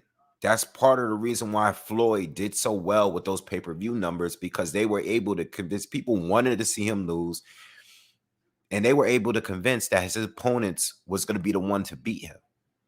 I mean, I even fell for it a couple of times. Yo, you know, you might have heard me say this before, but I thought Sugar Shane was going to expose Floyd. I mean, it's funny now, but you know, Shane was coming off the win against Margarito, and you know, I know he was older. I know he was inactive. It might sound crazy now, but at that time, yo, I thought Shane was gonna beat Floyd. I literally had a fight party at my house. I had a fight party in my house. My boys came through. We're watching a fight, and Shane hurts him in the second round. I'm jumping around because I'm more of a Shane fan than Floyd. And I'm sitting here talking mad trash to my boys because we put money on the fight. I thought I was getting paid that night. I was like, yo, Floyd's about to lose. He about to get knocked out. And this dude went and beat the shit out of Shane Mosley for the rest of the night. For every round after the second round, Shane lost every single round. Floyd will take it to another gear if he has to. You know? Yo, it happens, man.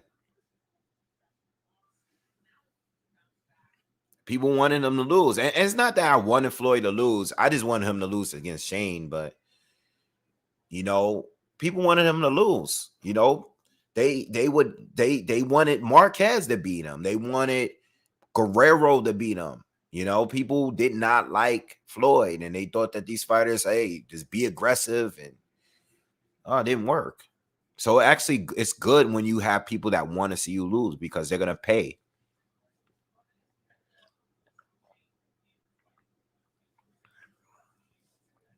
You know, but Broner, it's like, I think because Broner has lost a good amount of times, and he was kind of, you know, he kind of got dominated. He got dominated by Maidana, but it wasn't enough for people. Like, after he lost to Maidana, people just, they wanted to see him lose over and over and over again. Like, people want Broner. People will love to see Broner lose over. They don't care for the rest of his career until the day he retires. People are gonna want to see Broner, you know, lose, and this is why people care. Like, if Broner announced a fight tomorrow against a good opponent, people are gonna look forward to that because they want him to lose. You know. Yeah, that was a great night, man. That was one of my favorite fight parties that I had. Um, my boy, shout out to my boy Rich. He's one of my best friends. He was there that night, and we bet. He bet he picked Floyd, not picked Shane. And then another night, we went to Harlem Bowl. There's a spot called Harlem Bowl that used to be on 7th, bowling alley, but they used to show the fights too. They used to have like a lounge there. And I remember when we went there, we went to watch the Cotto and the Pacquiao fight. And I swore Cotto was gonna win that fight. Like, Cotto's my guy. Like, I swore Cotto was gonna win. I was like, Manny Pacquiao's too small. You know, Cotto's gonna beat him up. He's gonna go to his body, yada yada yada. And then Pacquiao destroyed him. I think the first 2 or 3 rounds were good, and then Pacquiao just washed him up easily too. And I lost again. I think I bet on that fight too. And I lost that fight. I was like, damn, like Pacquiao beat the hell out of Miguel Cotto. I was pissed off too. That one, I wasn't pissed off with Shane because I still was a Floyd fan. I just didn't like him like Shane. But when Cotto got his, like when he got beat up by Pacquiao, I was pissed. I didn't like that at all. Mind I said I named my dog Cotto. I love him. Something about Cotto, man. Like Cotto, that's why I'm going to the Hall of Fame. You know, something about Miguel Cotto, man. Like everybody respects him. You know, even when Floyd fought him, even leading up, like when they did they 24/7 and they face to face, Floyd had a different respect for Miguel Cotto. It was no trash talking at all. Like it was different, you know. Like Cotto, people respect. Oh, speaking of the devil, Oscar Rivas is at the fight. They're doing an interview with him now. Yeah, Cotto is different, man. People respect Cotto, and I think Cotto with the whole Margarito thing with that loss, and when Margarito lost to Shane Mosley, and people started suspecting that Margarito might have been even cheating for the Cotto fight. I think people just respected Cotto, you know, like when he fought Margarito later and beat him. I think people had a lot of respect for him because of that, you know. But I don't think Cotto's ever was the same after that Margarito fight. Like that first Margarito took something out of him, even though he was still good. You know, he had a nice run at 154. He was able to win a title at 160. I don't think he ever was durable after that. I mean, it just seemed like his face, every time he got hit, it seemed like he was just hurt every single time, you know. When he fought Josh Clottey, even in the Clottey fight, I was like, damn, like it seemed like anytime Cotto get hit, he don't seem to take the shots well, you know. I don't know. Nah, Margarito was suspended for a while. Did he go to jail? I don't think he did. I think he just was suspended for a couple years. I don't even remember, man, to be honest.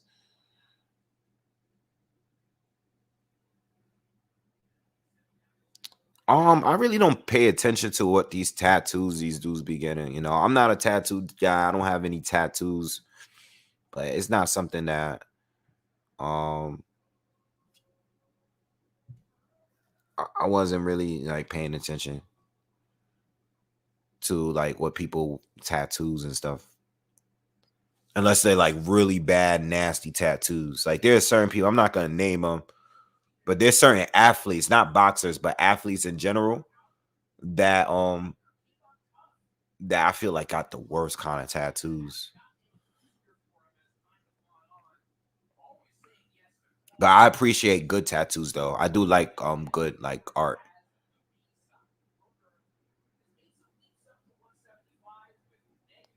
Yeah, Manny Pacquiao did destroy Margarito's face. That was one of the fights when he threw like a thousand punches or something. They need to put on a good fight, man.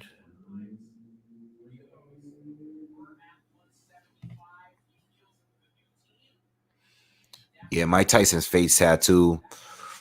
Mike Tyson's face tattoo is like the most Mike Tyson thing he would do, to be honest. Like Mike is one of those people that can get away with whatever, yo. Those people's bodies. People can do what they want, man. I don't really pay attention to that.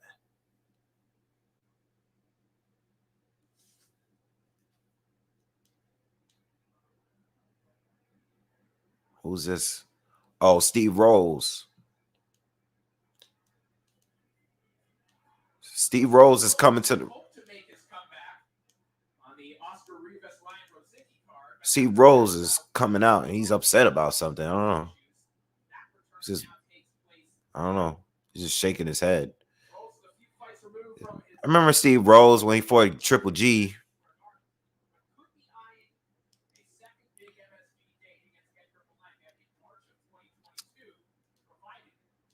He's gonna be fighting Edgar Berlanga.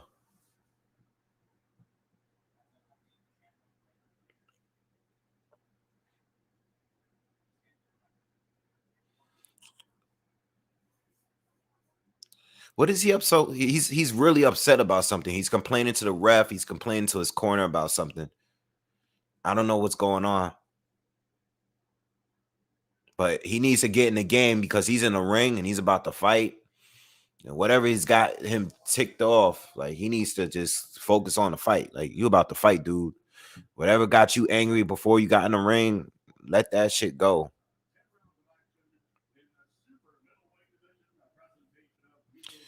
Leonard Sterling, thank you for the donation. What do you think about the glove issue? Browne bought 2 gloves. Rules in Canada for gloves. Think they saying Browne wearing Beterbiev gloves. Is that true? Yo, I have never heard anything about this. This is news to me. I didn't even know there was a glove issue. Gee, y'all bringing up the MBF. Y'all bringing up there's a glove gate or something with this fight. I didn't even know about that.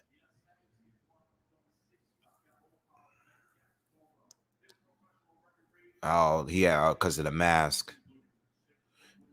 Yeah, I didn't know about that, man. I didn't know. I don't even know. I got to look into it now. I kind of want to look into it after this fight is over because I didn't know about a glove issue. I didn't hear anything. I saw the weigh in. I saw Beterbiev miss weight the first time, but yeah, I didn't know.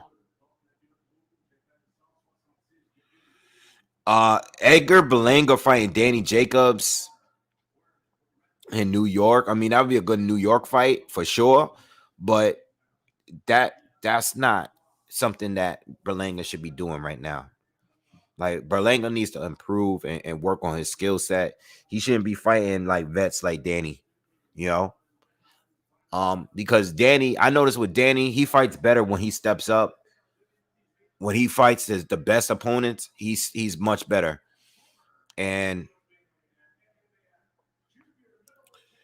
I don't think that's too soon for Berlanga. You know what I'm saying? Berlanga should not be fighting Danny Jacobs right now. He shouldn't be fighting Beterbiev. He shouldn't be fighting those top guys at 170, at 168 right now, in my opinion. But yeah, Leonard, I'm sorry, I can't answer your questions because I didn't know about this. I really didn't know.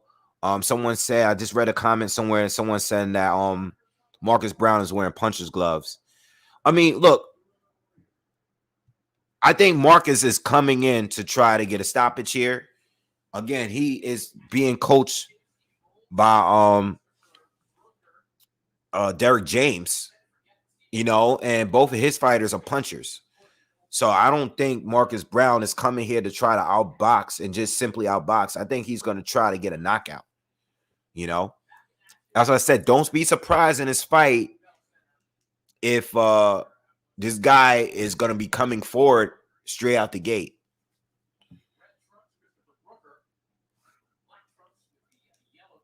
I could see Berlanga against Angulo. I could see that fight. That's a fight I could see happening. But you can't sleep on Angulo neither because Angulo beat Peter Quillen, and you just can't sleep on him.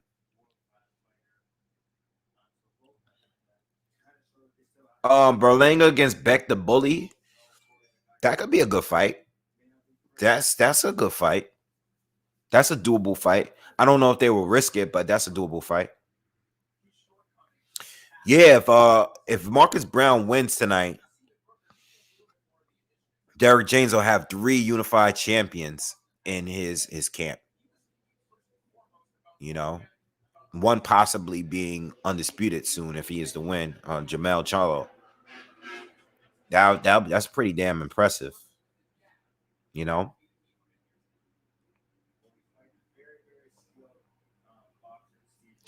Oh, Karma. I just read your comment. Yeah, with they had to give them a pair of gloves. Yeah, that is kind of weird.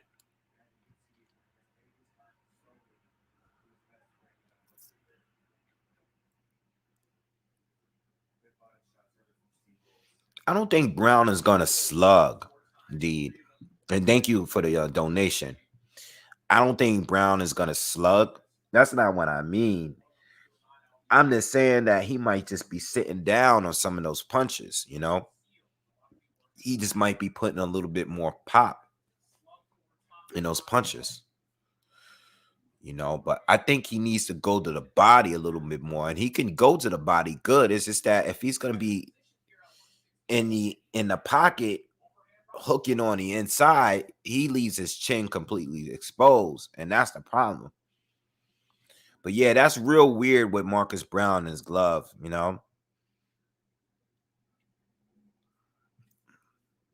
Just gotta wait and see what happens tonight. Yo, we're literally like an hour away from that fight, tops. So just gotta wait and see. Maybe an hour and a half away.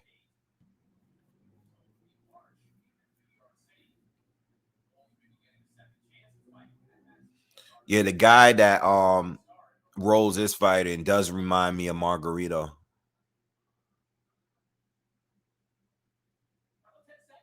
I'm not really, I don't really rate Steve Rolls like that. I know he picked up a win after losing to Triple G, but uh, I don't know.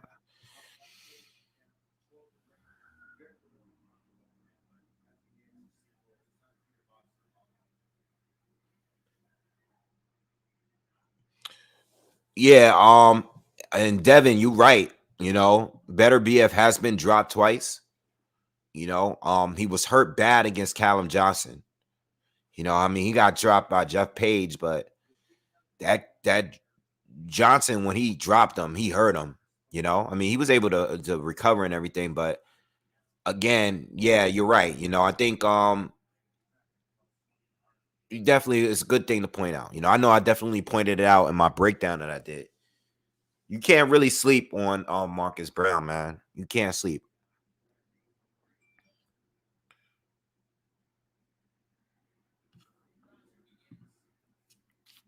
Smash that like button, by the way. Everyone that's here, let's get those likes up, man. Browne has been dropped a good amount of times. I think he's been dropped by 3 different fighters. I want to say in his career, he probably has been dropped maybe about 5 times total, 5 or 6 times as a pro against 3 different fighters.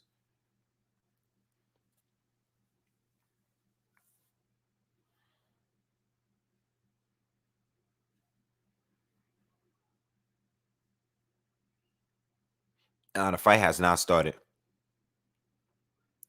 Yeah, I was watching a little bit of the Beck the Bully fight this earlier today. I wasn't really impressed. I didn't watch the whole thing. All right. I watched a couple of the rounds. Didn't look good. Um, and he might be stuck in his ways, man, unless he trains his trainers. But again, like the way he fights, hands are down. He's very aggressive, very easy to time. And that's what happened with Gabe. He needs to work on some things for sure, but still early in the game from him.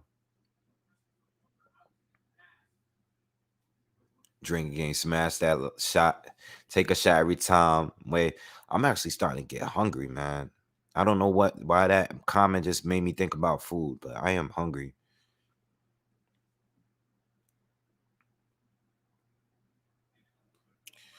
I think Canelo might fight Beterbiev. You never know. Depends on how he looks tonight. But if he doesn't, there's plenty of other fights to be made. And at 175,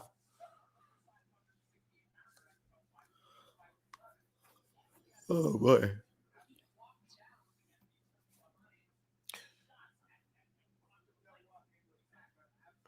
I don't know who's that commentating. Like I'm listening to it. Who I don't know who that is because they're not showing the commentator.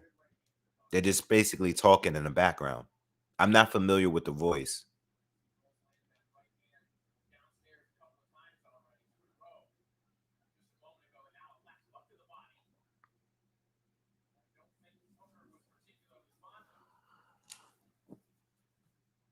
So I'll pay for Canelo versus Beterbiev. I mean, that's a good fight. I want to see Beterbiev against Bevo. You know,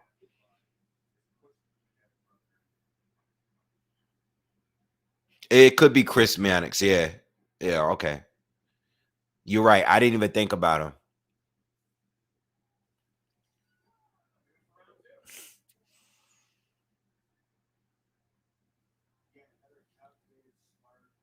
Um, who's my favorite fighter out of Canada? Like right now,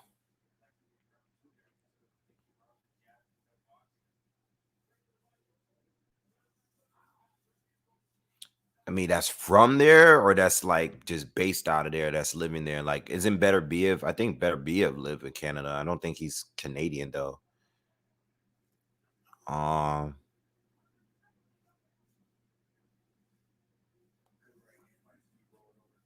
I don't know. That's a good question. I never even thought about that. Of all time, I don't know. That's a good question. It's definitely not Steve Rolls Shadow Combat. Um,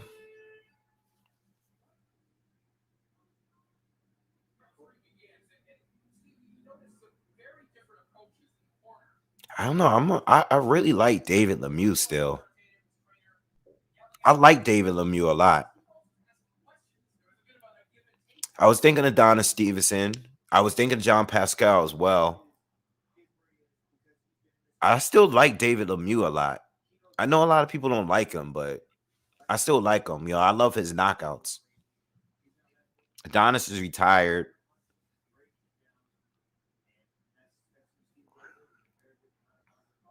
No, Adonis did not die.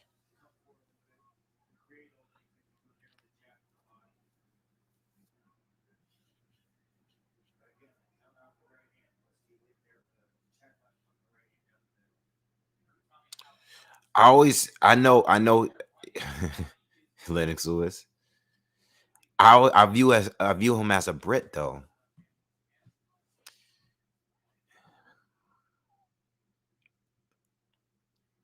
I view him as a Brit.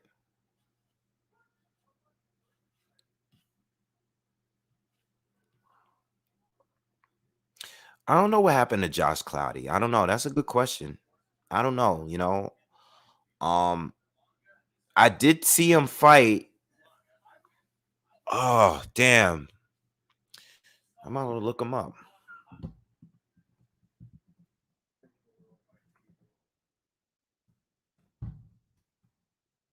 Good question. Yo, I did see him fight. Maybe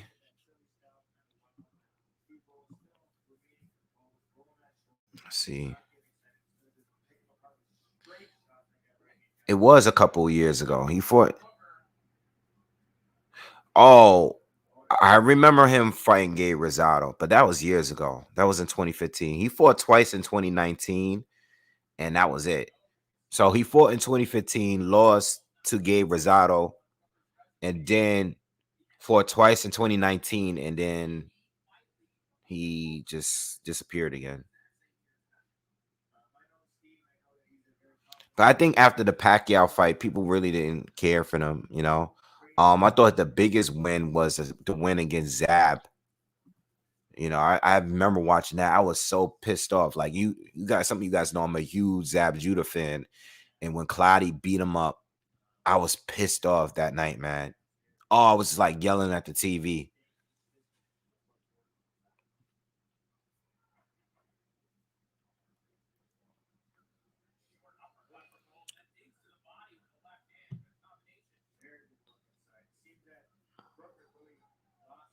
Yeah, Gabe is my favorite journeyman for sure. He's like a journeyman gatekeeper. He's definitely my favorite.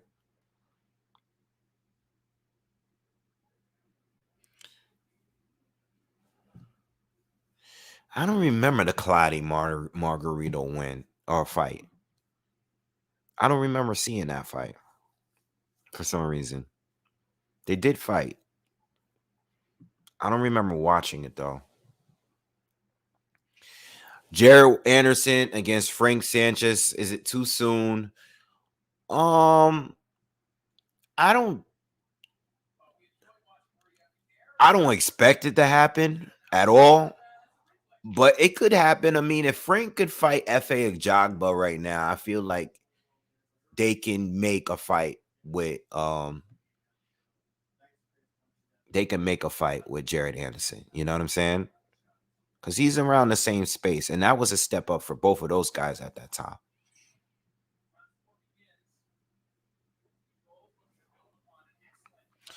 It really depends on how Beterbiev looks, man. I just don't know if Canelo. I don't know what they're gonna do.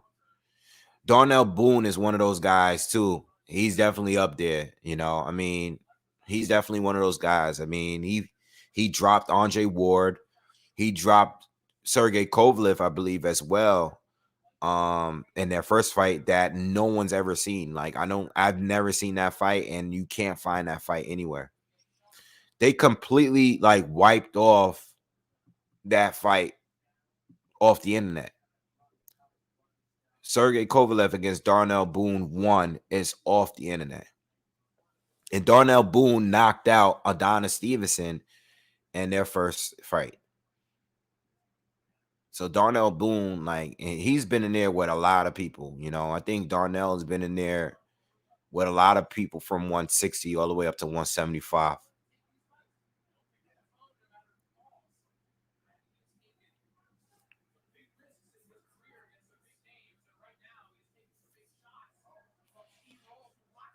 Which Australian has a better future? I really don't know, man. George already got a huge win. So right now, I would say he's in a lead as far as right now. We gotta just wait to see what happened with Tim Tszyu when he steps up. Yeah, I was talking on Darnell Boone. If anybody could ever, if you can ever, anyone that's there, if you can find a way to find that Kovalev Darnell Boone fight, the first fight, please send it to me. Please leave it in a comment or something, because I've always wanted to see that fight. Like, they completely removed. Like, I want to see the fight too where Wilder got knocked down early in his career that they removed off the internet. There's certain fights they just delete it off the internet. You can't. There's no footage of it. You might find an article on it, but I also wanted to see, like, they took that. You're not gonna find that Wilder fight though. That Wilder fight where he got knocked down early in his career, they took that off the internet. Tim is he's pretty close to being a mandatory, I believe. I think he might be a mandatory already. So he's gonna have to fight. I think he's a mandatory for either one of Charlo's belt or no, not. I can't remember. Steve Rose is fighting right now, so we still got a couple fights to go.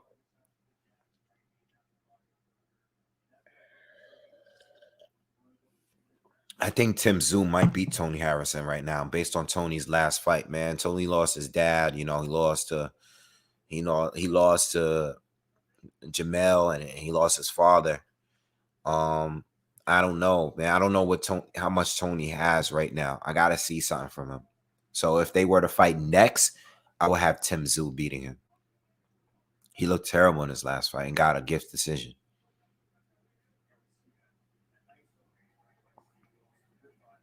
Oh, so he's a WO mandatory for Castano. Okay, got you.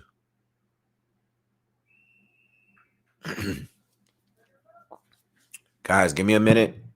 Just gonna grab some more water.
All right, I'm back.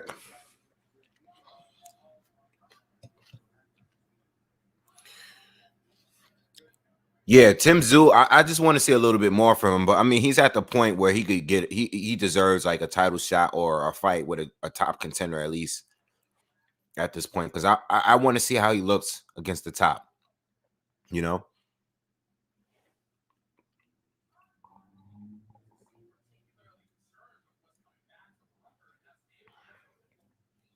Yeah, Nico Ali Walsh is supposed to be like his grandson or something.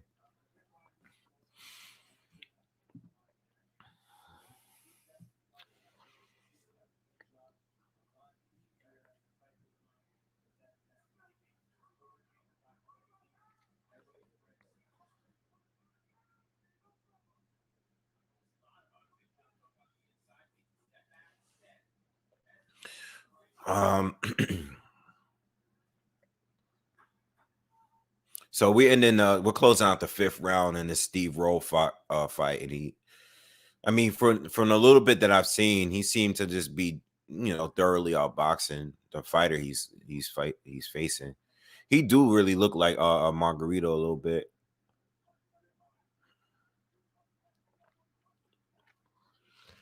Who was next after Steve Rose? I think. Excuse me. Um, the Marie Decare fight, I think, and then the Artur Beterbiev fight after that.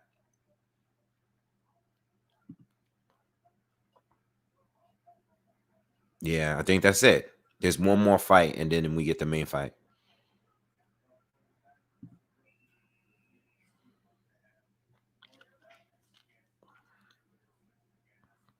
Who do you guys got winning that rematch with Castano and Charlo? El Chivo, I don't know if I'm gonna be covering the Jake Paul Woodley fight. I didn't like the first fight at all. I know I did cover it. I might be on there. I gotta see how I'm feeling. You know, I'm not sure, man. I'm totally not interested in the fight, but I know, you know, a lot of y'all are probably gonna be tuning into it.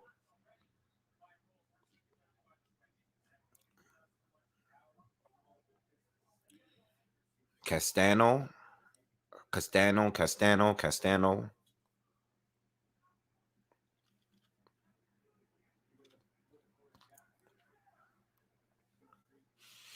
I think I scored it 8 rounds to 4 for Castano or 7-5 for Castano, but I didn't. I don't think Charlo won. I think Charlo hurt him more, but Charlo didn't win more rounds.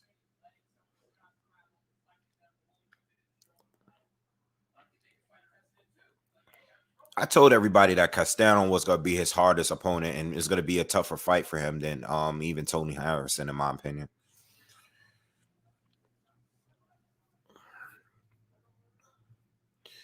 He's going to have to adjust for this fight a little bit.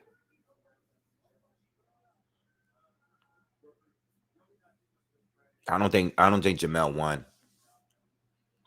I thought it was very competitive. I don't think he won more rounds though. Back off that yak. You know what? To be honest, guys, I might have a shot in a bit. To be honest, I don't think Jamel is gonna win on points. I think he needs, you know, unless he knocks Castano down. Karma, get out of here, yo. I think if I think if he scores a knockdown, he might win on points, but he's not gonna win on points like the way he did before. Like he's not just he needs a knockout or he needs to get some knockdowns in there. You know, he can't just hurt him. Like he got to get a knockdown, like a real knockdown. I think he's gonna have to go for the knockout. I mean, listen, he can. What Jamel did was show that he can hurt Castano for sure. You know, but I feel like he just put himself on the ropes and was. I think he really was just trying to count everything on that left hook. And yo, you got to fight. You got to go like, yeah, like you said, OC. Charlo not active enough. Exactly. Exactly. He's gonna have a hard time. Cause I personally think Castano's like Porter, but I think he's a better, like I think he's better than Porter. Because Porter is just, I know Porter has a resume, but Porter, I'm talking about styles. Porter like smothers himself a little bit too much. You know, I think Castano's a little bit more better, like with his punch selection and everything. When they're both being aggressive, I think Castano is a little bit like he make the punches count better than Porter. I think Porter smothers himself a little bit too much. You know, so Jamel, he's gonna have to box a little bit. He's gonna have to mix it up. Yes, set the traps, but you gotta have to set it up a little better. You know, it's not gonna work the same way that it's been working these previous fights. You know, Castano is hard. It's gonna be hard to beat him. It's gonna be hard to beat him on points. You know, he's just way too active, man. He's giving you the same fight all 12 rounds. All 12 rounds.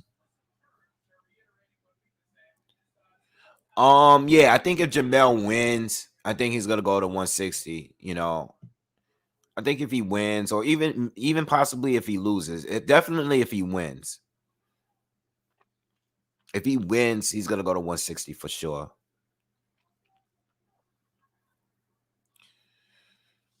You know, I'm leaning a little bit towards better BF, but I think Marcus has a great shot at winning.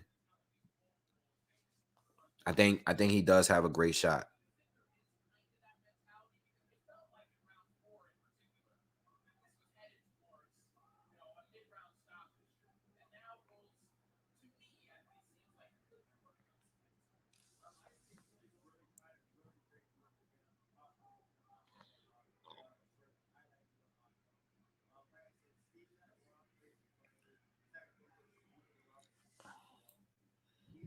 Uh, for the stock market, It really depends on what stock.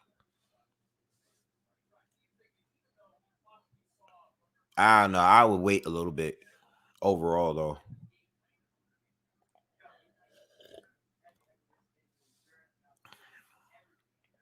I would wait a little more, but it depends on what you buy, when it comes to stocks and cryptos. I would definitely buy Dogecoin right now. Like it's in the teens again. Like when it ran up the first time, I sold and I bought it when it went back down to the teens. So I'm just still holding it from that time. I didn't sell when it ran all the way up to 75 cents. I sold when it ran into the 40s the first time, and then I bought back. But I've been holding since then.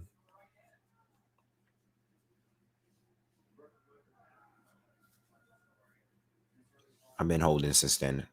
And I'm probably going to add this week.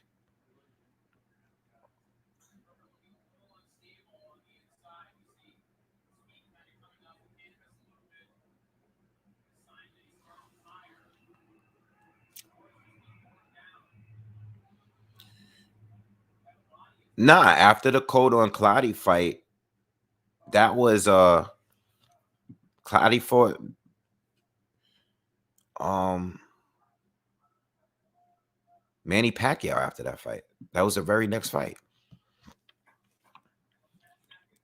I like Joe Smith Jr. I like him. He always comes to fight. He has knockout power. I want to see him fight Beterbiev. That would be a fun fight to watch too. I don't want to see the Bevo fight because we already saw that one. But, I think Joe Smith, I don't think he boxes that good, but he has the power to hurt Beterbiev for sure.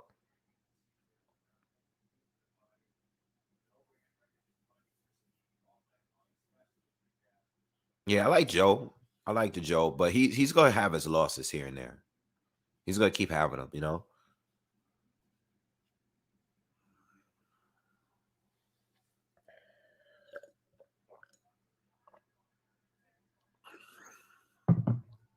What other fights is coming up? I love a new way. I just that the fight last week stuck. As far as like the opposition, I just at this point I just want these guys. When it comes to 118, I just want unification. But I really want to see him fight Casemiro before I see him fight Donaire a second time, or Donaire to fight Casemiro. I want to see. I don't want to see Inoue against Donaire again until they figure what they're gonna do with Casemiro. So, whether Casemiro fight Inoue or Donaire, either one is cool. Like it doesn't matter to me. Zerto is fighting tomorrow, but I like the way Zerto has been fighting his last few fights.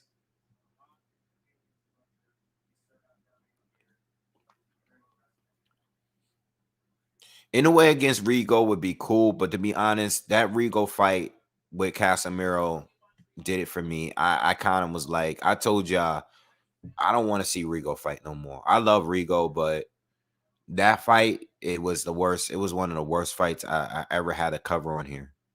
I think it was the worst fight I covered on here. I can't do it no more. Like Rigo, that was pathetic. I don't want to see him fight no more. Like, yo, if you're gonna make a miss, but counter and hit him. Don't just like move and move and move and move and move and move. No, you're not throwing any punches. What's the point?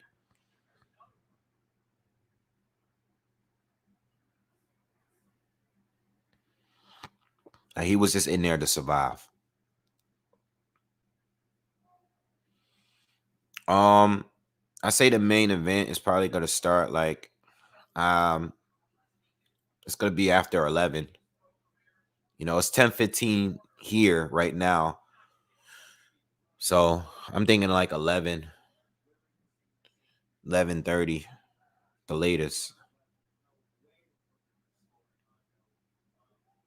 Yeah, I like if you're gonna make somebody miss counter, like hit them back. It's still a fight at the end of the day. And then Rigo lose. He lost a fight and he's still looking around like he's confused, like he's surprised. Dude, you lost because you didn't throw a punch. You can't just he was just in there to survive. And he didn't really want to engage with Casemiro.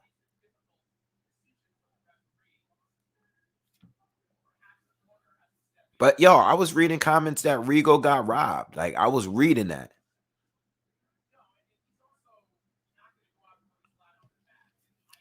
I want to see some random fight Taylor.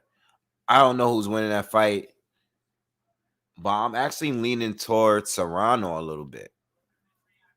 I'm not confident in that though, but I'm leaning towards Serrano. Steve Rose trying to stop this dude in the 8th round, but they stopped it. He survived. I don't know about that one though. I can't wait to see it though.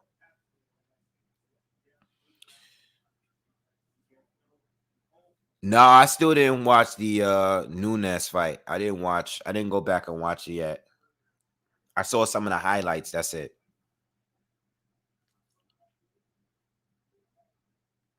Yeah, I'm leaning towards Serrano, but Serrano's not young neither. It's just that Katie has been noticeably slowing down to me. Salute, Jerome.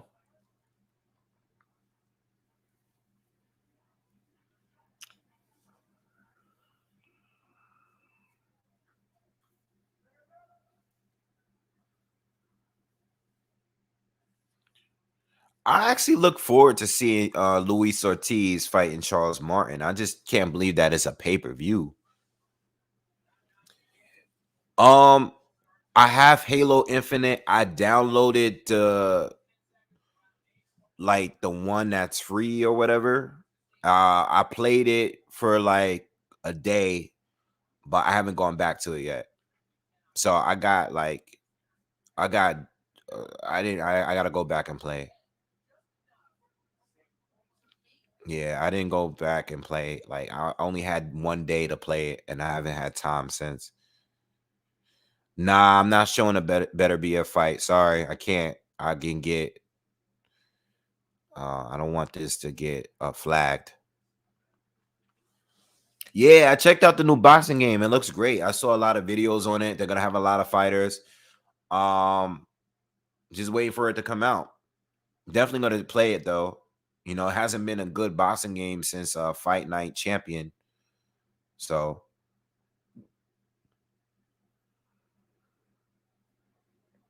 yeah, I was playing the campaign. I wasn't playing the multiplayer. No, I haven't tried the Matrix demo. I don't have uh the new Xbox or the new PlayStation. Steve Rose knocked down his opponent. I don't think he's getting up. He stopped it. 9th round stoppage for Steve Rose.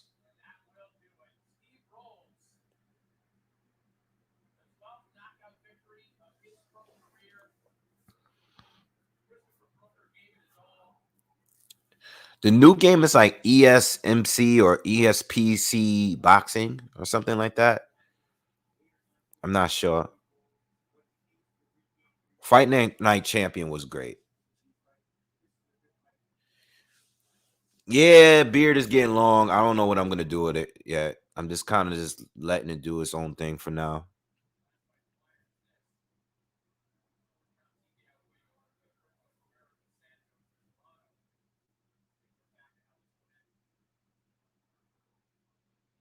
Yeah, all the fighters, the designs look great and the way they move, it's good.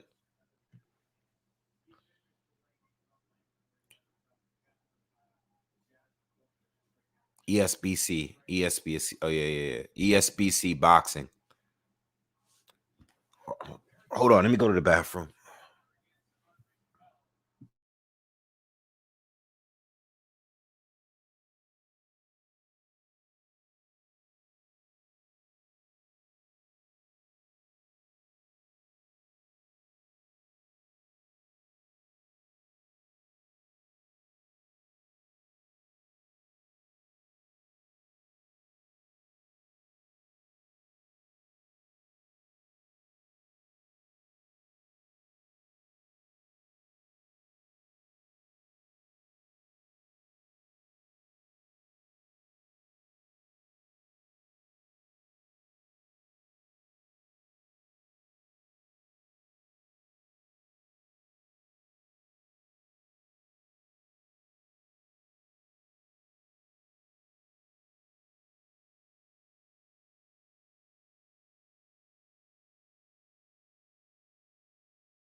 All right, we back.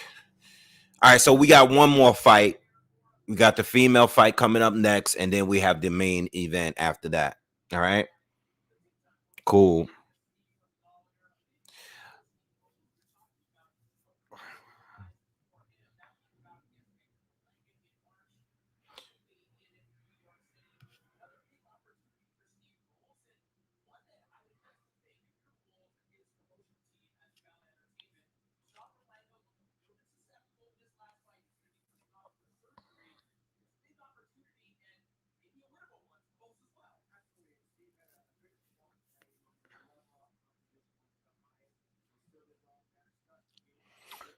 Someone said Rigo was maintaining social distancing in the Casemiro fight. That's hilarious.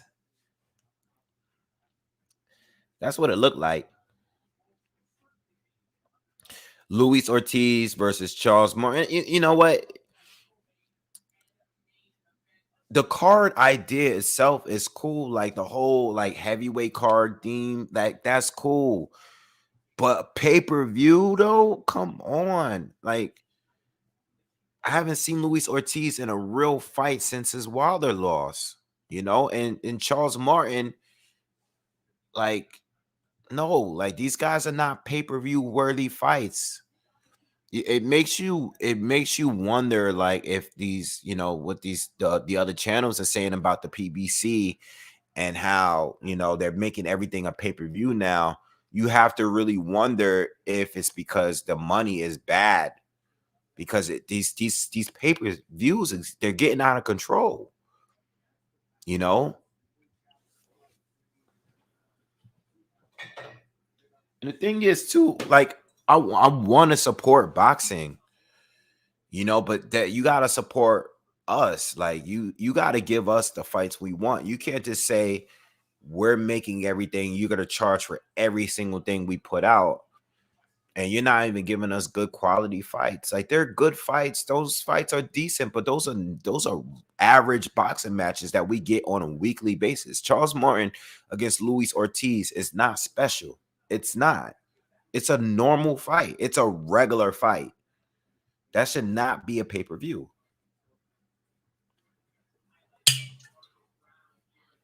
You know, and it's like I want to support all of these fights. You know, I said this about Tank the other day. I wanted to buy his pay-per-view. I've been buying the pay-per-views for the other fights, and I didn't even want to see him fight those guys. But I didn't want to see him fight Rolly Romero. I didn't want to see him fight the guy from 140. I didn't want to see him fight Leo Santa Cruz. Um Mario Barrios, I mean. I didn't want to see them fights, but I like Tank, so I want to support him. But you got to give me like at least one fight that I want to see. I mean, damn, like, you know, especially 79.99. Like, listen, do something different and drop that price down. You know, like at least, at least, at least show us that it's not all about like just money grabs. You know, 29.99. All right, you know what? I'll do it. But $80 for a regular fight? Pugging.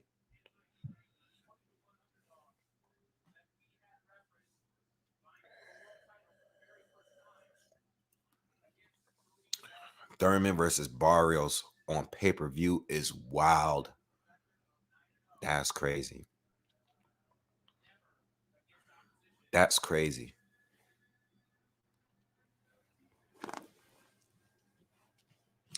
And I am getting tired of these fighters trying to age other fighters out, you know? That's another thing too. Like, sucks.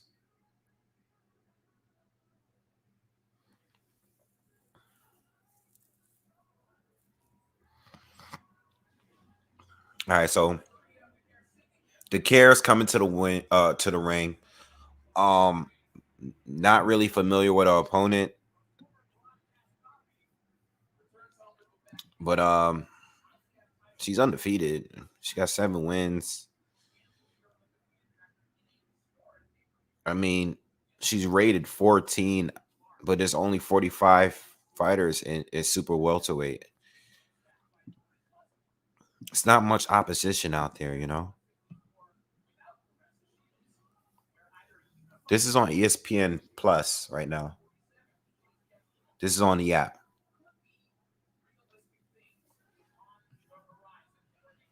No, Thurman against Mario Barrios is a real fight.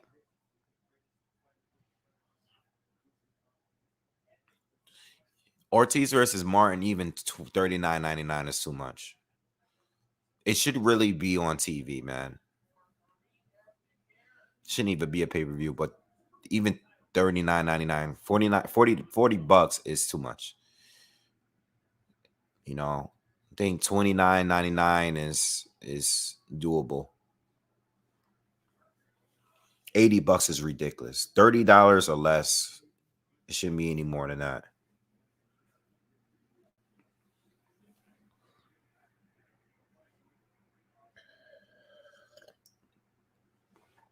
Well, I feel bad for Thurman because unfortunately for Thurman, he got caught up in these injuries and stuff like that, you know? He's had injuries, and I think that's part of the reason why, you know, he's been out and inactive. You know, I don't think he was just inactive just trying to avoid people.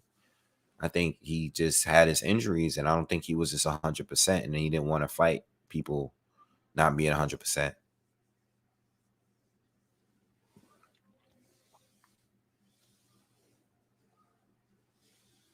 Nah, man, I'm not trying to. No, I'm not going. Nah, chill. I'm taking it easy tonight.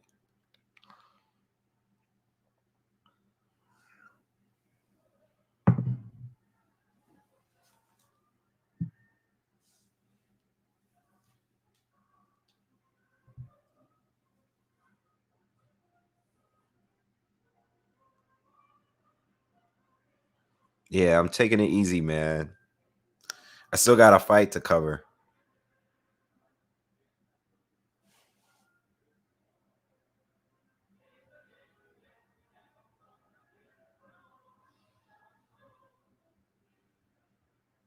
I like I seen Connor Ben called out Broner, but I seen he say that if he doesn't get Broner, he would like to fight Danny Garcia. And I like that fight. He said Danny and Mikey Garcia. I would like to see him fight Danny Garcia. I don't want to see him fight Mikey. That's just me though.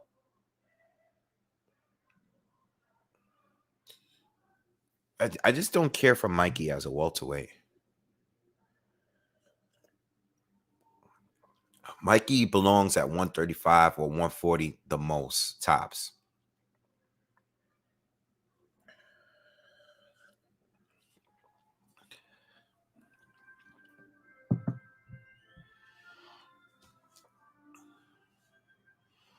I think Conor Ben beats Broner. Pretty clear. Broner just doesn't let his hands go. I think he has a lot of talent, but he doesn't throw. He doesn't throw enough. No, Danny Garcia is not going to fight Conor Ben. Danny's talking about moving up to 154. But it would be a good fight.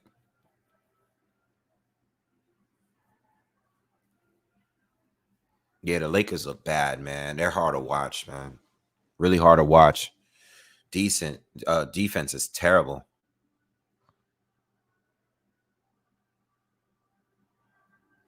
I think Mikey versus Loma would still be a good fight or a big fight. You know, it would.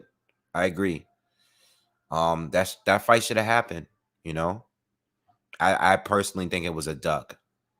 It was one of those. Oh, let me move up another division and fight a top guy at a higher division where I'm most likely to lose. No, fight the best guy in the division that you're currently fighting to prove that you're the best there first, and then move up. Yeah, I seen his car garage. I seen that on YouTube. He got some nice cars. I seen his Lambo and stuff.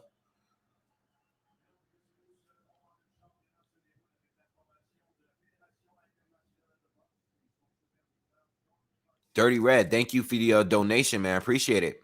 This just came to my mind. Boxing needs an annual combine and draft with a bid war for each guy and guaranteed minimum signing bonus by rank selected.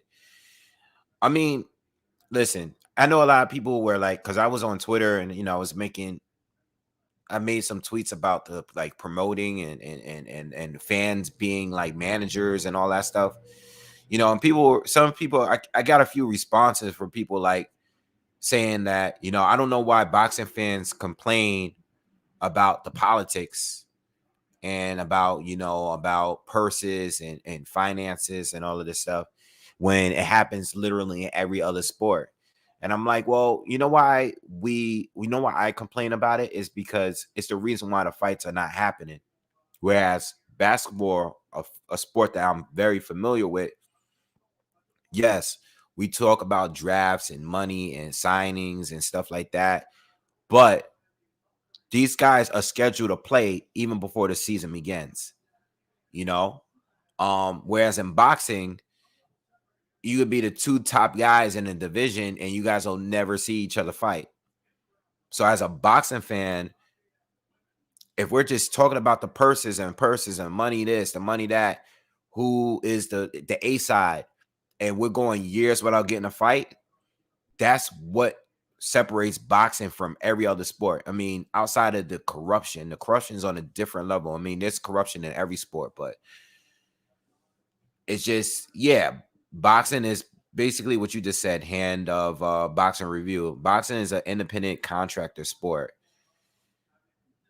We can either get certain fights, we usually don't get most of them. And if we do get certain fights, it's not at the time that we should get it when these guys are in their primes, you know? So that's the difference between boxing and like organized sports where, you have a schedule, you sign a deal, you sign a contract, you're playing for a team, and, you're going to play this team as part of the schedule. You can't say like it's a team sport, first of all, and it's scheduled. I mean, even tennis, who's 1-on-1, or you have 2-on-2s there too, but it's scheduled. Whether it's the French Open, the US Open, if you're in the Open, you're gonna play.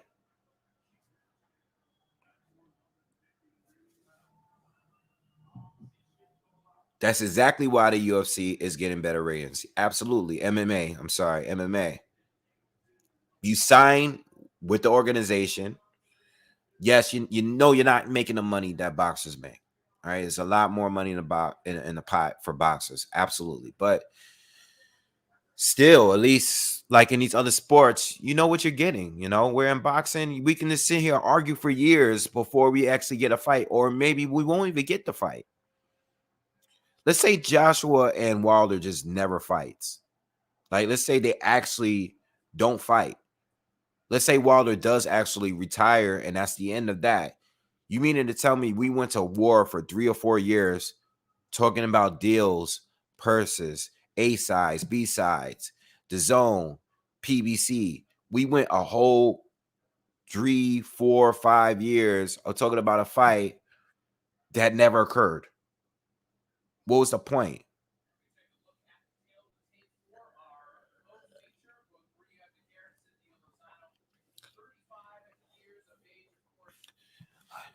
Um, I don't know about Crawford and Spence negotiations being real or not.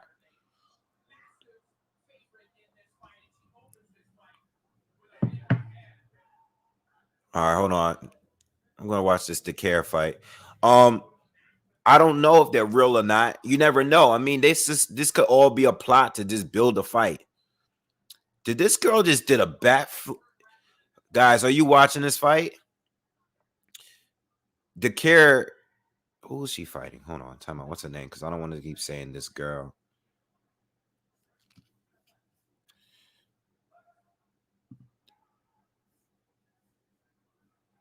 Lozano. Decare stepped around. She's literally running straight towards Decare and just. She doesn't even look like a boxer. She spun around her, right? The chair stepped around her, and her opponent did like a back fist spin punch.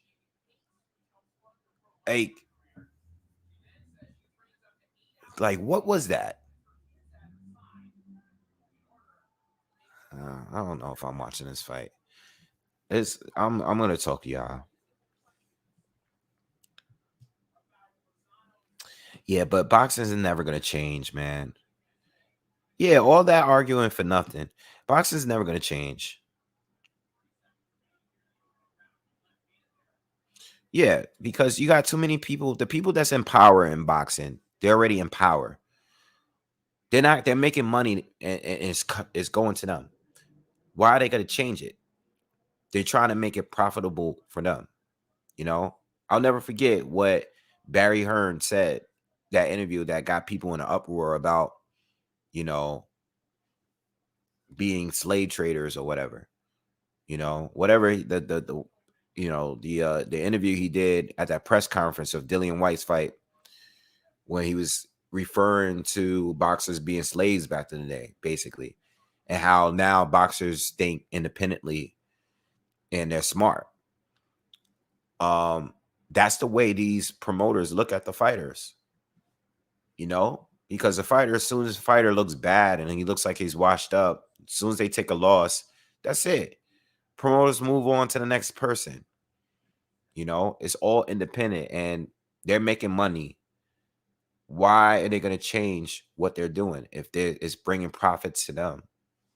You know, look at all the stuff that's coming up on social media the last couple of days with like, with Fred Barbasar conversation and his interview with Mickey Bay, and him exposing the PBC or him exposing Mayweather's promotions.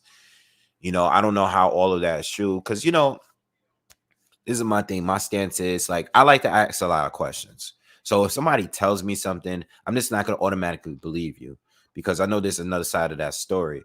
I don't know. Like Mickey said a lot of things in that interview. All right. And he was talking about his experience with Floyd, what he's been through with Floyd, a lot of things that he's seen. There was a point in that interview where Mickey said something, and now I'm kind of like drifting off the topic, but there was a point where Mickey Bay said something about like Floyd will give him $20,000, and then Floyd will ask him the following week, like, yo, are you good? You need more money?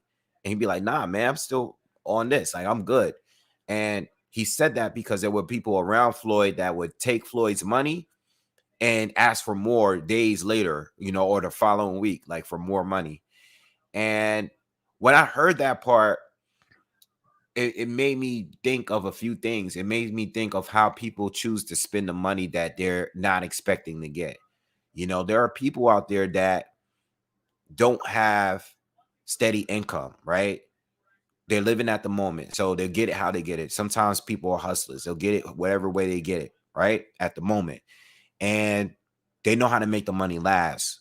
Where some people won't know where their next check or their next payday will come. But they'll spin it, they'll blow it off. Like they'll go and shop, right? Or they'll go out to the strip club or something. Some people just don't. It kind of like listening to him. I'm not saying like he sounds like a stand-up dude. I'm sure a lot of what he was saying is true. But with me, I'm always like the type of guy that want to ask questions. All right, now I want to hear Floyd's side. I want to hear Leonard Ellaby's side. I want to hear Al Heyman's side of that story. It's like the Beanie Siegel situation. Like I know a lot of you probably don't listen to rap, but Beanie Siegel was with Rockefeller. He was with Jay-Z, and Beanie Siegel went broke, right? But Beanie Siegel wasn't taking any accountability with the poor spending he was doing. He was probably buying cars, buying Bentleys and stuff, and he went broke. And a lot of music artists, it happens to a lot of them because your record deal is basically like a loan. You know what I'm saying? You have to recoup that money, but they spend it all on jewelry, cars, homes, like partying. I don't know. So hearing it from his side, a guy like Beanie Siegel, he's gonna act like he got played, like they left him for dead. But in the meantime, like you really look at it, when you made your money, what did you do with the money? You know, did you reinvest it? Did you just splurge it all in the strip club? What did you do? Did you buy it on jewelry? So that's why, like, when people talk so bad about Floyd and Floyd not helping them and Floyd not doing this, I'm sure, like, Floyd people, if you knew Floyd, he was in his camp, I'm sure he helped you in certain ways. What did you do with the help, though? And that's the question that I like to ask. I don't always just jump on whatever that's being said. You know, I'm not feeling this fight at all. I'm sorry. It's not that I don't want to support fights, but this is, I can't with this fight. This fight is not a good look. Like, it's just not. It's not a good fight.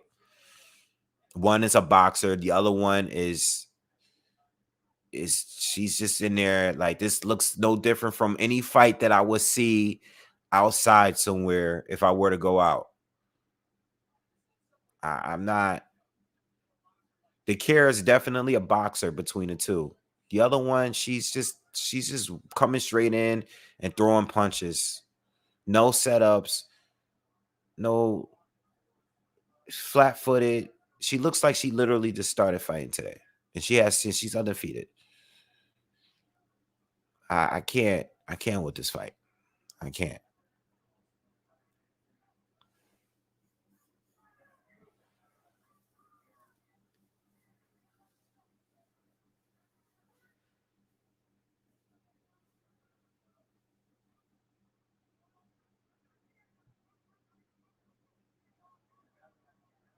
Yeah, that's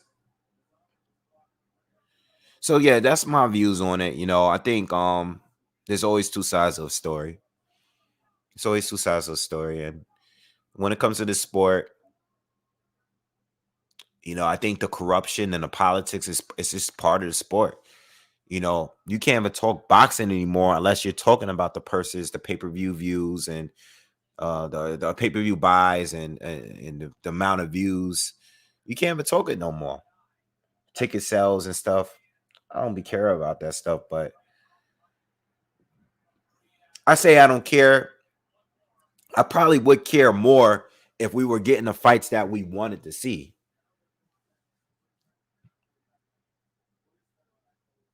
You know,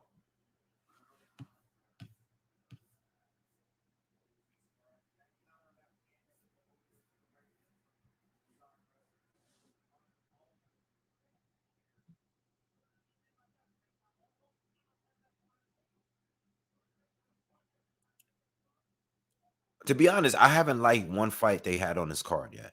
I'm just waiting on the real fight.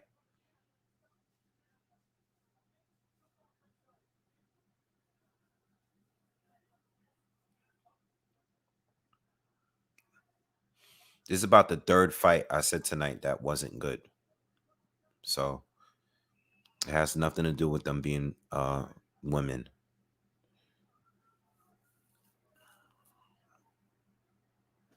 It hasn't been one good fight tonight so far to me.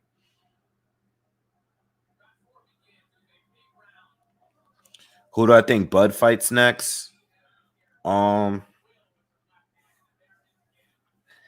I really don't know. Oh boy, Josh Taylor maybe. Um, I really don't know. You know, I know he wants Spence. I mean, I hope it's Spence, but if it's not Spence, fight Taylor, fight Ortiz. I don't know. You know, I really don't know. It also depends, when does he want to fight? Does he want to fight before the summer? Is he gonna look to fight a couple times this year?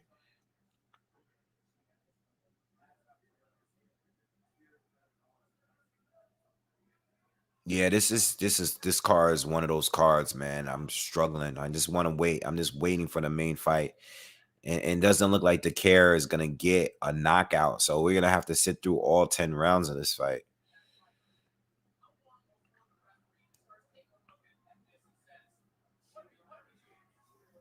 Yeah, Virgil Ortiz.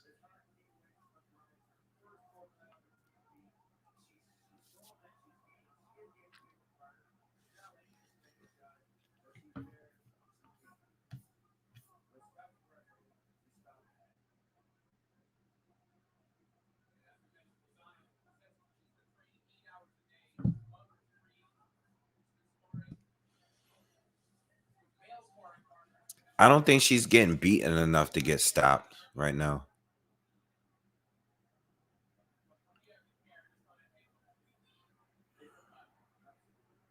Oh, that hurt her a little bit.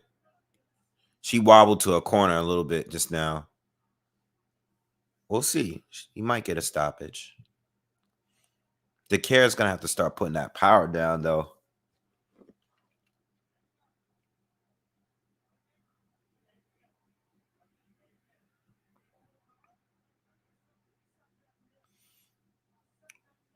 Now, Virgil Ortiz is ranked number 1 in the WBO and the WBC, I believe.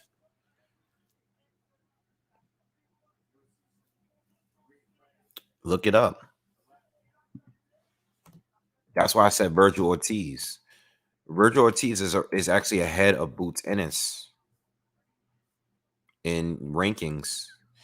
Yeah, he's number 1 in the WBC and he's number 1 in the WBO and he's number 2 in the WBA. He's number 4 in the IBF.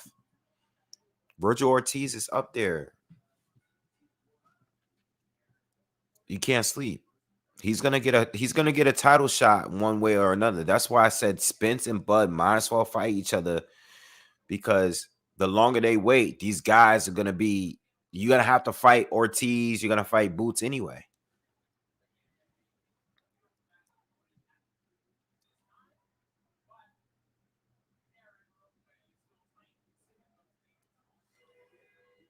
Ugas is stuck. He has to fight 2 mandatories in a row.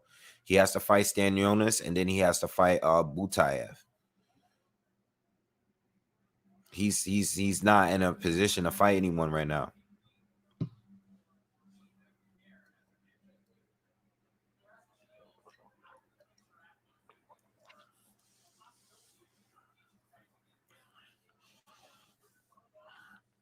I don't know, but if Crawford doesn't re-sign with Top Rank, it really depends on what Golden Boy and the Zone are willing to pay to get him over there. I have no idea what's gonna happen.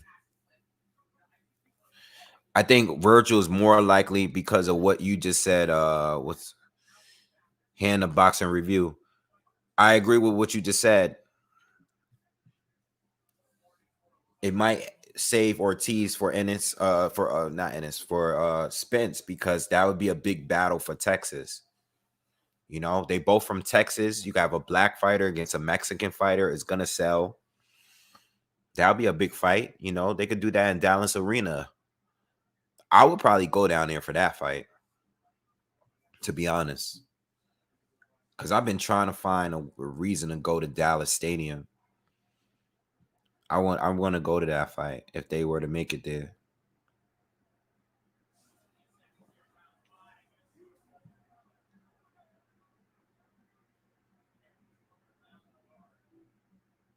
Yeah, I like watching Serrano box too.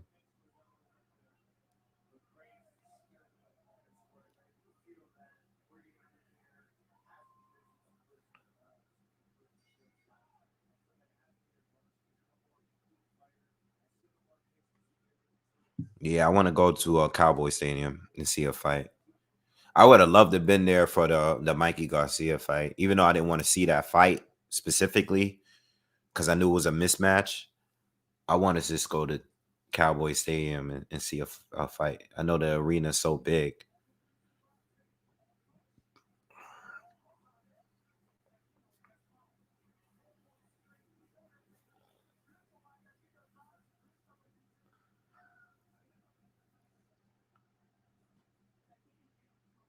Somebody asked me about Serrano against Taylor earlier. I'm kind of leaning towards Serrano.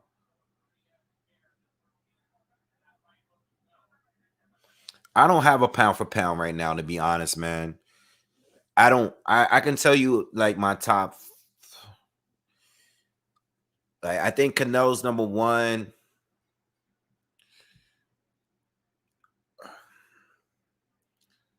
You got Canelo, Bud, Usyk, Inoue.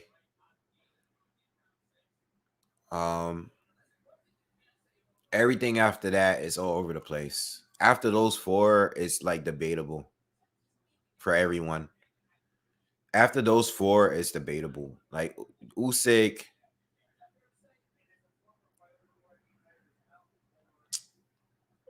Usyk, Bud, Inoue, and Canelo. After that, it's like, you can put Lomachenko in there somewhere. You could put you could put I don't know, man. I don't put anybody at 115 there because I need them all to unify and fight each other. I would say maybe Chocolatito still because I do think he won the Estrada rematch for sure. I thought he got robbed in that fight. So I might put Chocolatito in there. I don't know. I need a lot more question. I mean, even though George is like kind of like almost undisputed, I see. I don't even know where to put him. Like I don't know. Like, yo, 135, those belts are getting passed around like crazy. Like I don't even know who's the best. You know. And I said Usyk. I mean, Fury's got to be up there. Even though pound for pound is not really made for heavyweights, but Usyk and Fury both kind of deserve to be up there. You know.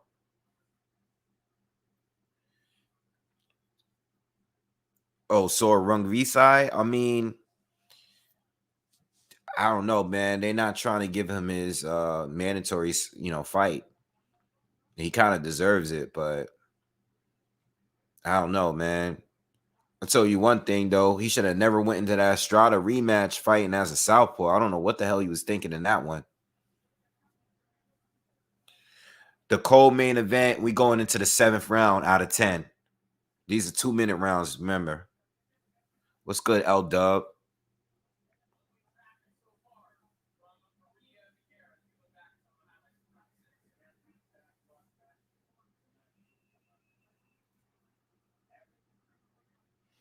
Yeah, no, Usyk is in my like he's in there. He's up there, man. I'm trying to think who else should be up there. Josh Taylor should be in the top 10. He's undisputed.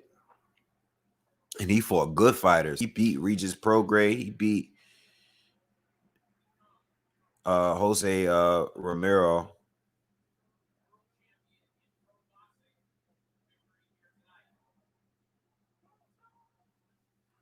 This is an ugly fight, man. Real scrappy.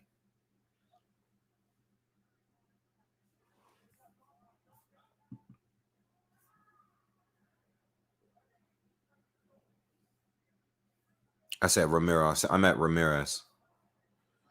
Tank ain't in my top 10 pound for pound. He's not in my pound for pound. I think he has the ability to be there, but he gotta fight somebody I care for, man. Boo Boo's not there neither.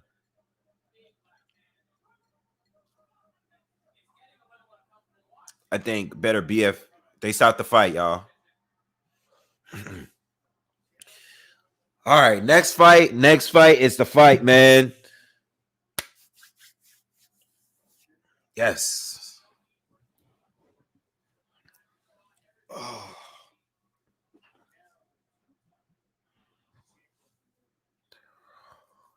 Yeah, I mean, you could make a case that Donaire belongs there too. I mean, he's not in mine, but you can make a good case.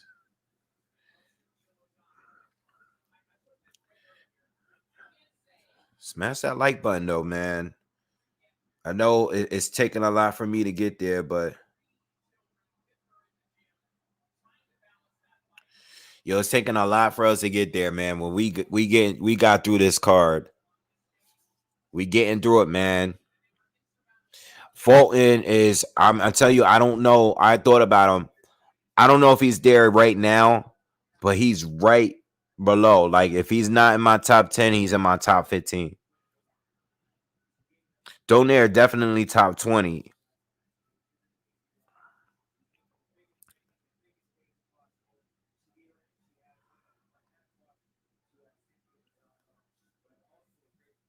Tank had the IBF at 130. He beat Leo Santa Cruz and then moved up. Or the Leo Santa Cruz had that title, I believe.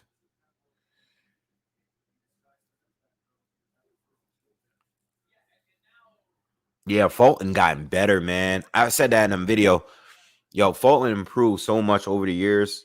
He's gotten stronger. He's gotten faster. He gotten smarter. Yeah, Fulton is going to be a pound for pound fighter, no debating. Jamel, I had him there. I kind of want to see what happens with him in a rematch. You know, again, certain divisions is kind of on hold for me to have a pound for pound guy because it's not clear for me. I want to see what happens with 175. I want to see what happens with 115. I want to see what happens with 122, 135 too. Like I don't know. You know what I'm saying? I gotta see a little bit more from these fighters before like I start placing these guys all over the place, you know. I think Shakur Stevenson is probably the most talented based on what I view as being talent. Like he's one of the best fighters I think in the world already. You know, his I'm basing that on his boxing ability alone, not his accomplishments. Gary Russell's not in there.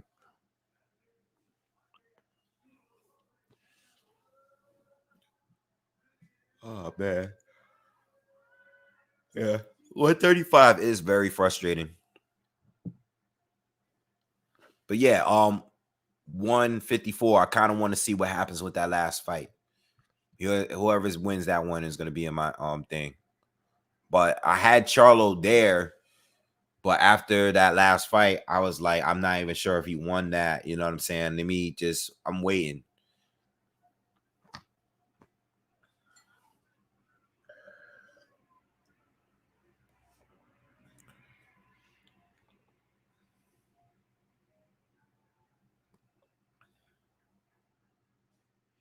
Yeah. Oscar Valdez tested positive, and he didn't look good in that fight.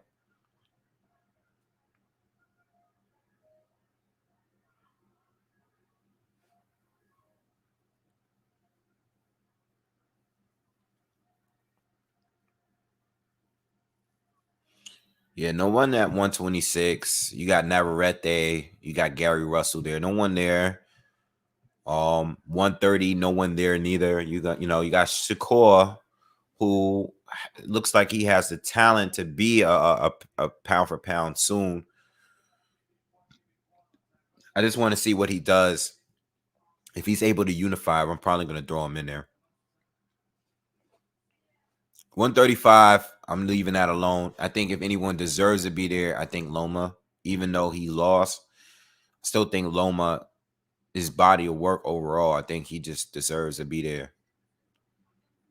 Pound for pound is frustrated. I can't keep up.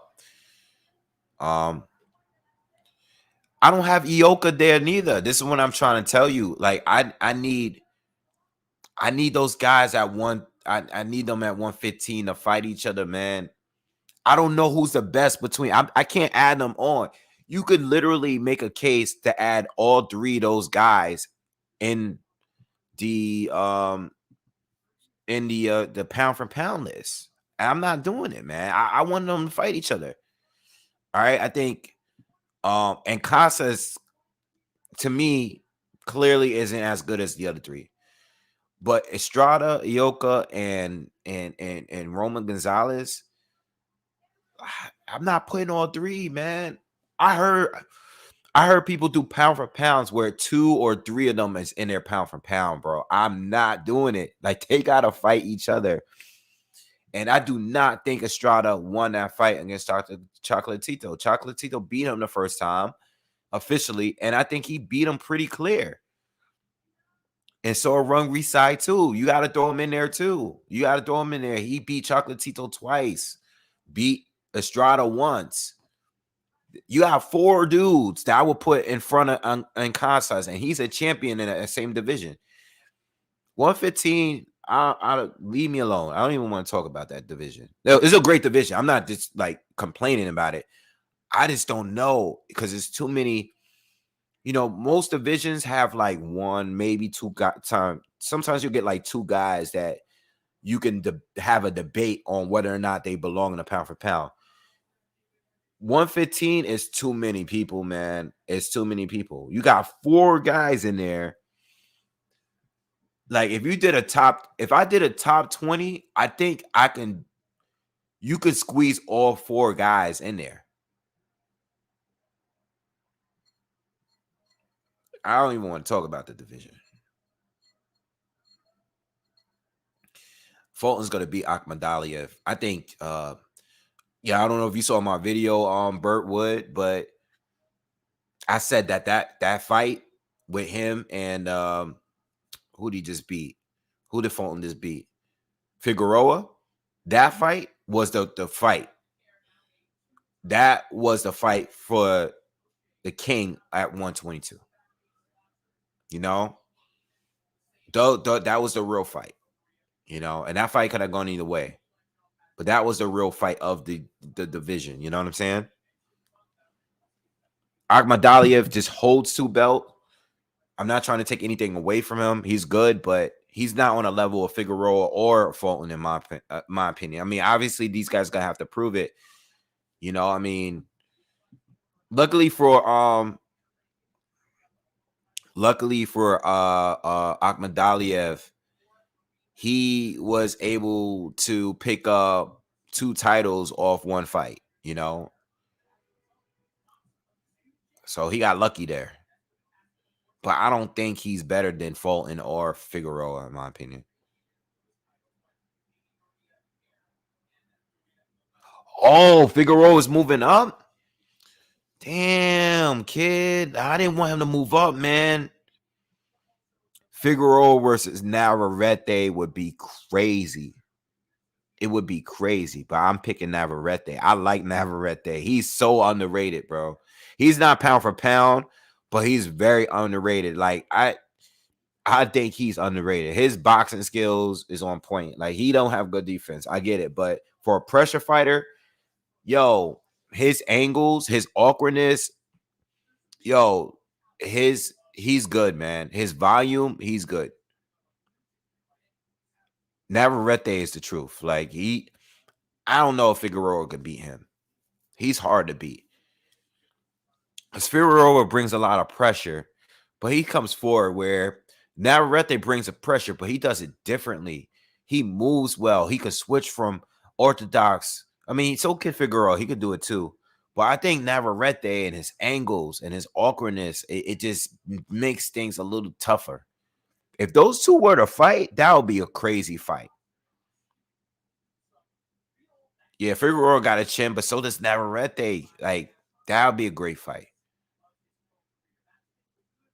They're both going to throw a lot of punches. I mean, Figueroa is going to want that fight to be on the inside because he's not going to want to. He's going to want it to be a phone booth fight because I think if they're just going to strictly box, I think Navarrete got him. I think Figueroa is going to try to like smother him a little bit because look what happened with the Fulton fight. Fulton, when it came to boxing, Figueroa had nothing for Fulton. He had to smother Fulton. He had to get Fulton on the ropes. He's going to have to do that with Navarrete. But Navarrete can fight on the inside too. But I think Figueroa might be better at just fighting that way. You know what I'm saying? But Navarrete throws a lot of punches too. Like, he's not going to get off. He's not trying to just be precise. All right. Marcus Browne's coming to the ring, y'all. All right, hold on. Let me stretch. Before this fight. Oh. Marcus Browne coming out the Nipsey Hussle. Let me lower this down because I don't want to get flagged for the music. Let me lower this down a little bit. All right, so let's get into this fight, man. Smash that like button. Before this fight starts, who you guys got? You got Browne. You got Beterbiev. Who do you guys got? I want Marcus to win. That's my dude. I'm rooting for him, but I think Beterbiev got it. But I don't know. We got to see. TKO 8th to 9th for Beterbiev.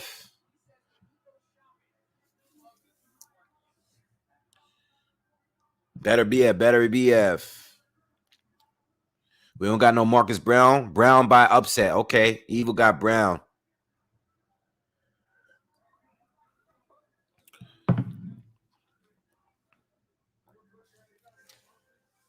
My boy Browne is about to lose. Am I ready? Yeah, I'm ready, man. I'm ready, man. We'll see. We'll see. Dan Browne. We got some Browne people in here.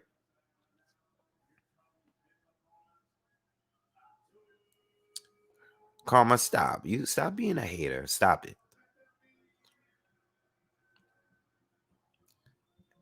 Most people got it's a good amount of Browne people in here though. Beterbiev is walking to the ring. No flashy ring walks from anybody. This is just a normal arena, not super crowded. They just coming to fight, man.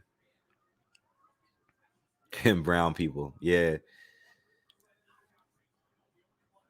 Smash that like button, man.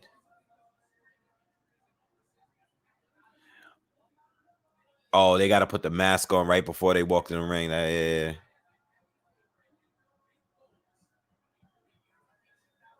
Yeah, I got a feeling Browne is going to win, man. I think he's going to do it, man. I got a feeling he's going to do it, man. I should have just picked him.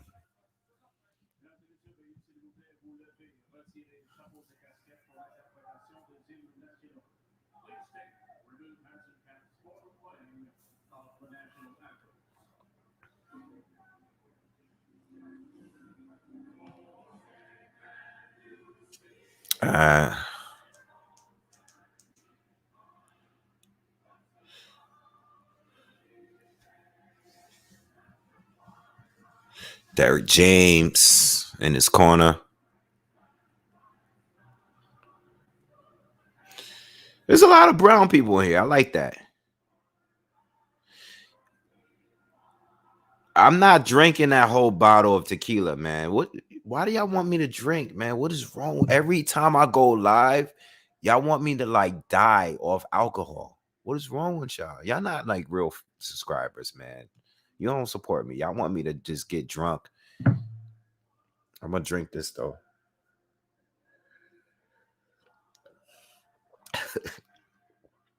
I'm gonna drink that though.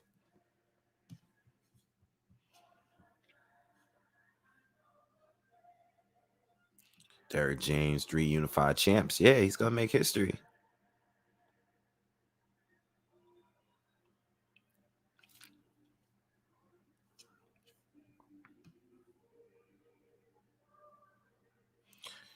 Brittany, I'm not fighting Luis Ortiz. Why y'all want me to die? So you want me to get drunk, some of you, and some of you want me to get beat up by Luis Ortiz. I'm not fighting Luis Ortiz. I'm not fighting nobody, man. Why would you want me to fight Luis Ortiz? Dude is huge. He's gonna punch me in my face.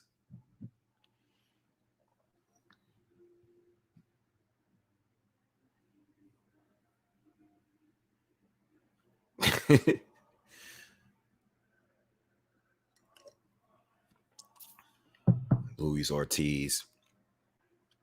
If I had to fight Luis Ortiz, I'm just gonna try to take him down. Do some ground and pound. I'm gonna sweep him. You fight a professional boxer, you just gotta take their legs. You gotta take their legs out.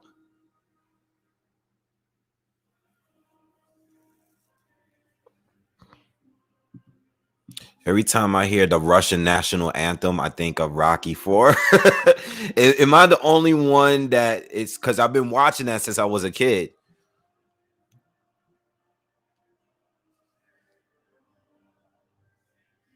Am I the only one that thinks that whenever I hear the Russian national anthem, I know there's got to be at least one of you in here that think the same thing, because you didn't hear it anywhere else except that movie.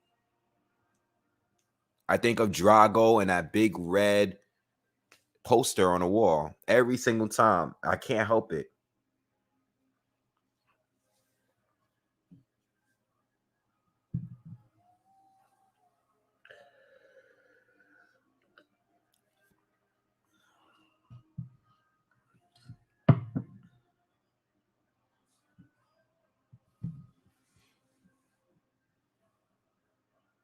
Yeah, I've seen the Creed movies. Um, they're cool.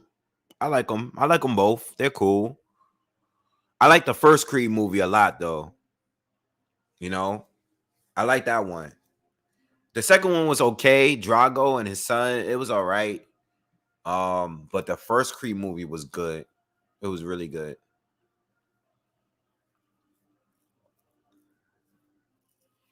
What's my favorite boxing movie?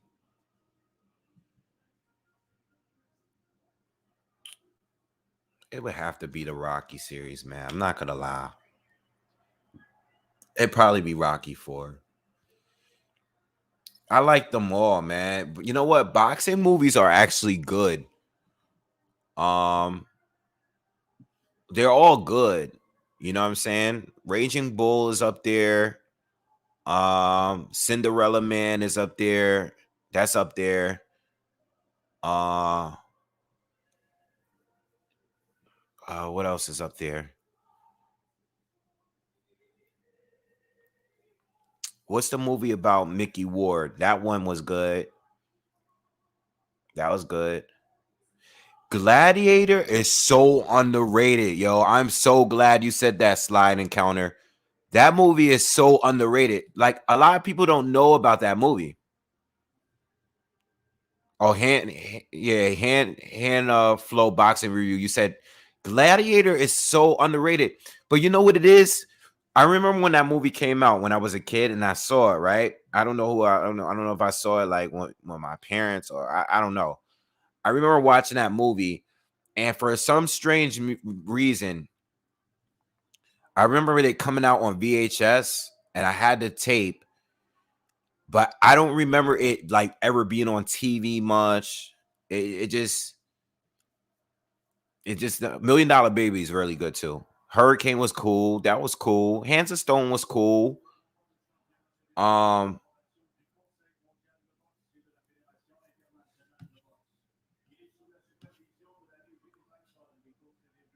you know what the Rocky movies?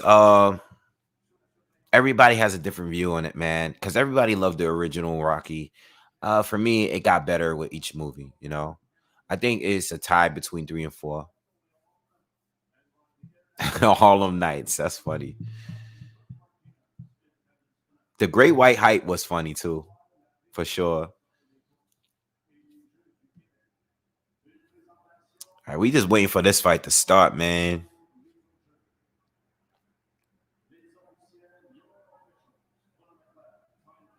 I didn't like Ali with Will Smith. Now, what I did like was When We Were Legends, the documentary on Muhammad Ali.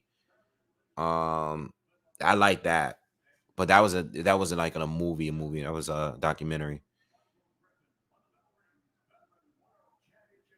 Shout out to Brittany from Staten Island. The Island, Charlotte. Clubber Lane is a legend. Or Mr. T is a legend.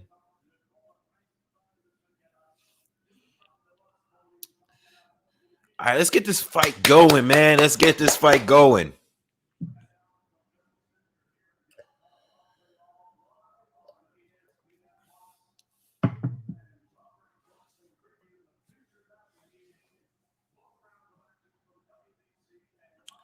Who's in Gladiator? Cuba Gooding Jr. is in it. Cuba Gooding Jr. and the bad guy from Rambo, First Blood. The old dude.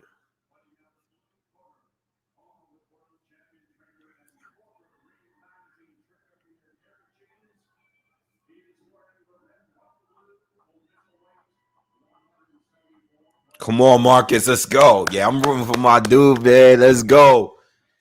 Let's go.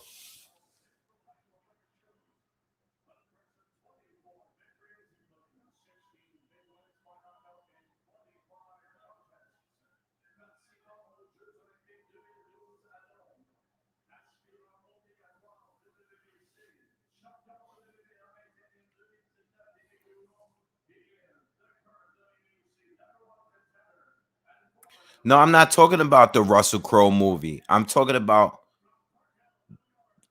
nah, not that Gladiator. That Gladiator is actually one of my favorite movies ever. I'm talking about the boxing Gladiator. Look it up. Just Google it real quick. There's a boxing movie called The Gladiator, not the Russell Crowe one. I knew y'all was gonna think that too. Y'all funny, man.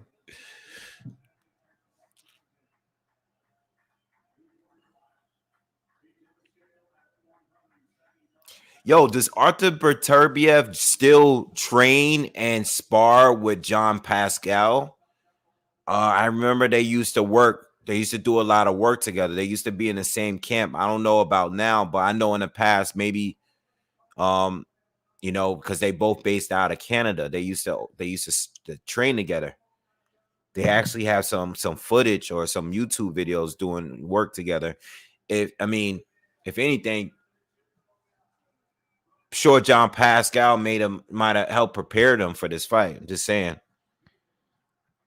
Better beef, better BF, Beterbiev.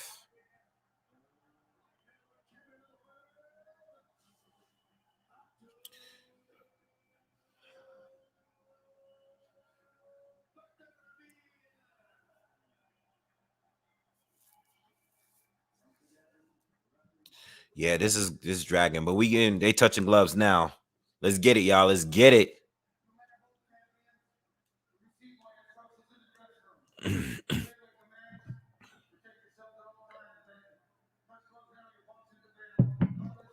All right, let's get it. Let's get it.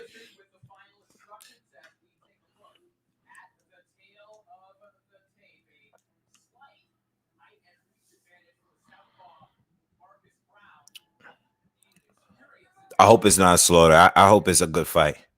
All right, round one.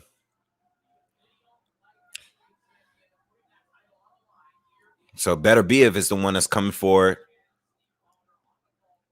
Marcus is on his back foot.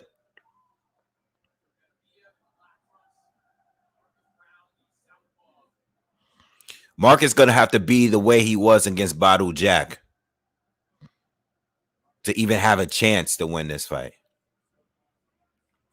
Marcus is moving laterally to his left right now.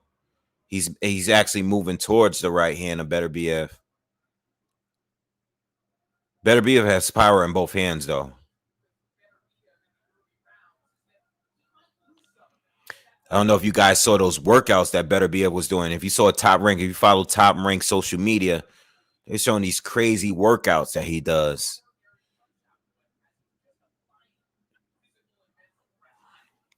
So right now, a lot of stalking for Beterbiev. No real clean punches outside of a couple of jabs from Marcus Browne landed. Marcus is taller, slightly taller, longer arms. So Beterbiev is going to have to get in on him. He's putting a lot of pressure on Marcus, but he's not really throwing much. Marcus is sticking that jab out there and moving, staying out of range. Shoots a straight left down the pipe. Hasn't landed anything really clean yet, though.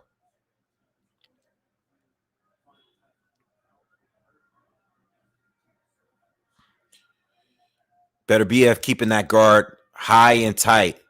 Shoots a straight right, lands. A minute left in this first round so far. Not much action yet. Marcus lands straight left to the body.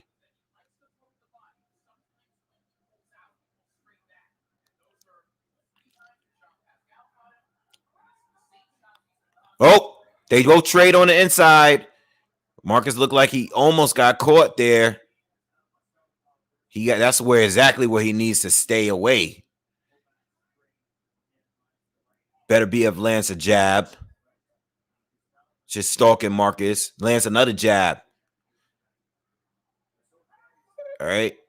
Marcus lands it straight to left to the body and holds Beterbiev.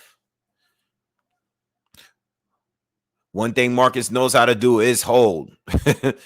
He definitely knows how to hold. So 15 seconds left in the first round. Marcus trapped in the corner, and he ties up with Beterbiev. Another left lands to the body for Marcus. A lot of pressure from Beterbiev, but all right, round one done. Not much action there. Browne definitely landed the more shots, more active than Beterbiev, but Beterbiev is closing in on him. You know, Marcus tied up the few times that they were close. Beterbiev has like a little a little reddening on his left eye already. Yeah, Marcus keeps backing himself on into the corners. He needs to stop that. You know, but he looks.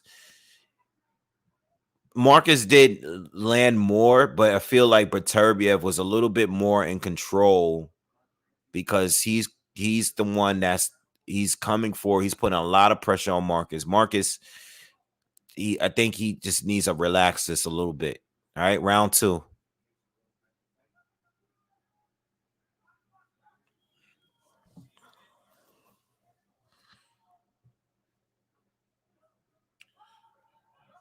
They tied up, and Marcus is punching Beterbiev to his body with his free hand. Marcus is moving well, though. There's one thing I could say he's doing. He's moving well for the most part. Beterbiev is trying to follow him and trap him.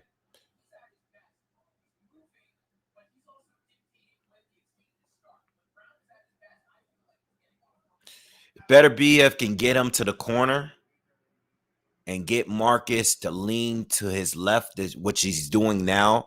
If he could time that right hand when Marcus leans to his left and catch him, he can possibly hurt him from that. Because Marcus is leaning to his left. You know, that'll be similar to like how Jamel Charlo caught Erickson Lubin in that fight. Someone else did it recently. Beterbiev's not throwing anything. He's just looking to trap Marcus, and he's looking to time him. Caught him with a left hook. Caught him with a left hook just there. Didn't have a lot of power behind it, though.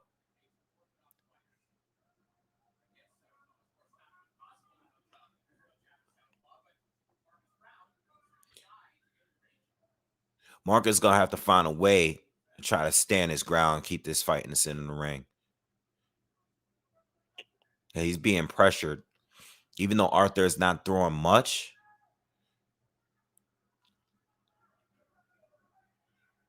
he's putting on a lot of pressure on Marcus.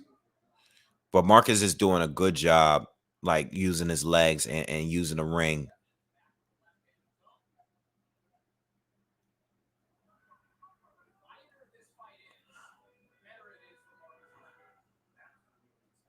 Marcus kind of want to draw him out to the later rounds anyway because he's the younger fighter. They exchange a little bit on the inside. Not a lot of clean punching, y'all. 30 seconds left in the second round.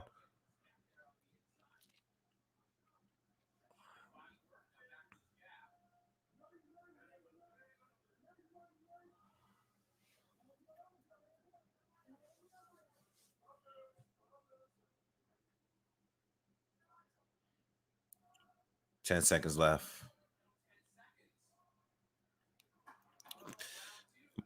Arthur's not throwing nothing. He's waiting. He's waiting.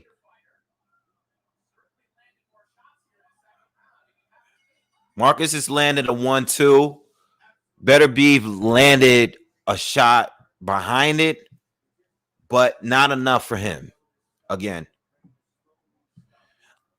But I still feel, again, Marcus is landing more, but he's not landing anything that's affecting Beterbiev. It's not keeping him away. It's not slowing him down. He's just stalking him. It's only 2 rounds in, though. I gave the first 2 to Marcus. Just straight off activity. I don't feel right about it, though. I don't feel good about it. I still feel like Marcus needs to relax a little bit more.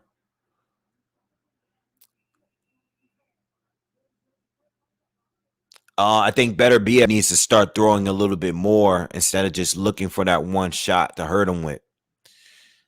You know, Beterbiev, he's doing a good job in stalking him and getting in distant and getting in range. But we need to see something. He needs to throw something. He's not throwing anything yet. To see if he does it in this 3rd round. I think he's trying to force the hook. That's what he wants. Beterbiev lands a right to the body. Marcus steps in with a 1-2, but it's blocked. But he caught him on the body, and now he's tied up. That tying up is gonna throw off Beterbiev, though, because Beterbiev is gonna want to he's gonna want to counter, and if Marcus steps in and throws, a 1-2, and then he ties up, it's gonna keep throwing off Beterbiev's offense there. Nice jab for Marcus lands. 1 minute into another jab lands for Marcus. He's trapped to his corner, and then he steps in and holds him. Beterbiev steps back, hits him with 2 left hands, but all right, he lands a right, lands a left. Nice jab for Marcus.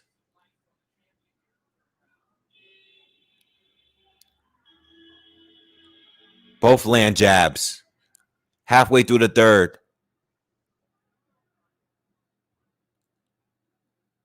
Both of them are fighting extremely cautious. A lot of respect. Beterbiev steps in with a jab, and they're tied up again. A lot of respect from them. Not action. This is not an action-packed fight, y'all. Artur steps in with a straight right, lands clean, and they tie up. Minute left in the 3rd round. Another jab land. Now, Artur is starting to let the jab go a little bit more this round. He's landing a good amount of jabs. He lands a combo. He lands a 1-2, got Marcus on the ropes. He's starting to get better. Oh, lands a hook. But Marcus responds. What's going on? Oh, ref tells him to keep it up. Keep the punches up. 30 seconds left in the 3rd round. And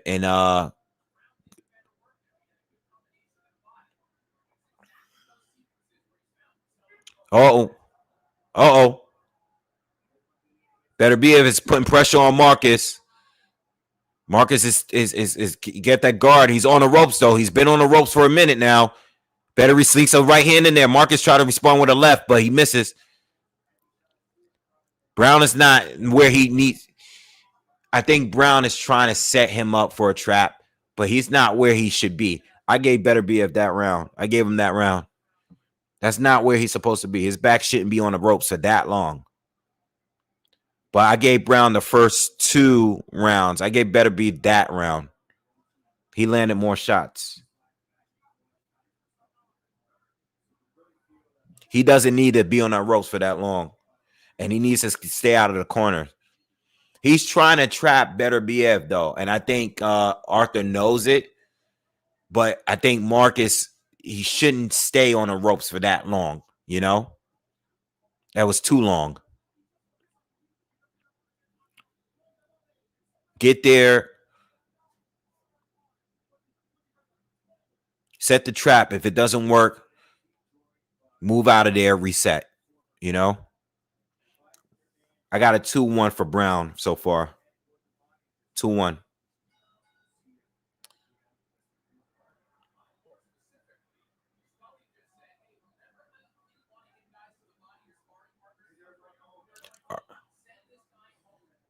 Arthur stepped on his foot, and I think Marcus stepped back and told him stop stepping.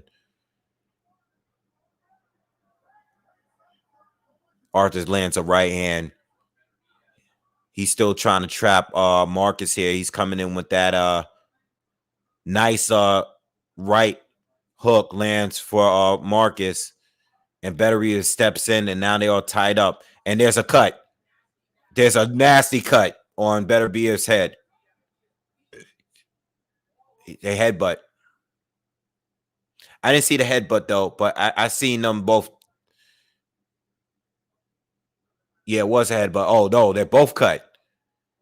Marcus is cut above his right eye on the outside part, like here. And Beterbiev is cut right in the center of his forehead, bad. He's gashing up. He's bleeding all over. So both are cut from a headbutt.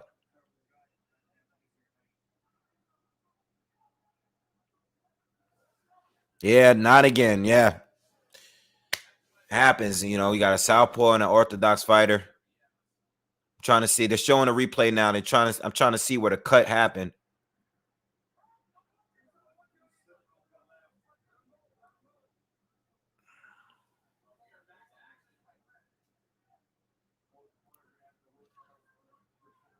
So Beterbiev is bleeding a lot on his forehead. Arthur's putting a lot of pressure on Browne. This fight is starting to get real scrappy now. Now it's a lot of wrestling. They're both fighting. Got to remember, Marcus is no soft puncher, man. Beterbiev could get caught. This is starting to get into a rugged fight. The ref is trying to control it. Starting to turn into a street fight. Marcus eye. That blood is in his eye. I can see he can't see. That right eye of his is closed, and he's on it. He's on the ropes. Oh, he responds, but Beterbiev is doing the work on the ropes. Marcus got to get out of there, but I don't think he can see from that eye.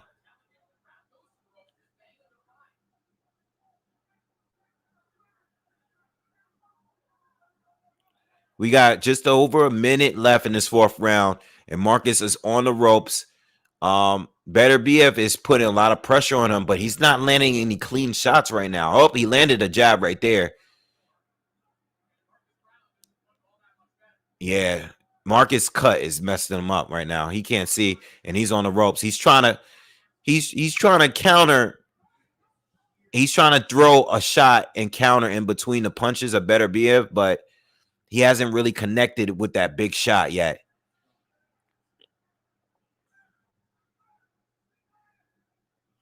Good fight. Good round. A lot of action this round. They're both bleeding, though. A lot.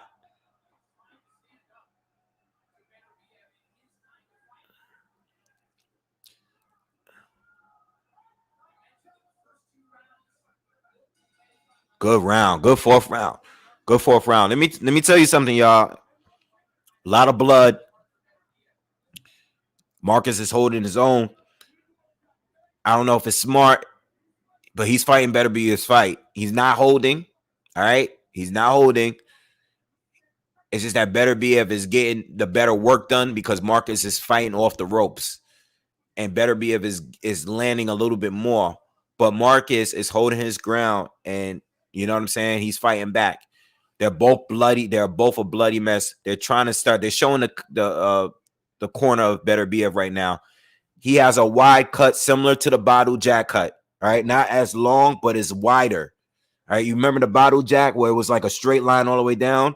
In this fight, it's open. It's wider for Beterbiev. So he's bleeding a lot.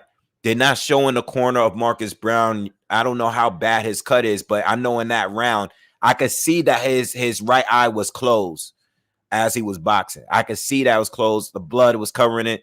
Let's see how the cut mans did. Doctors checking out Marcus Browne.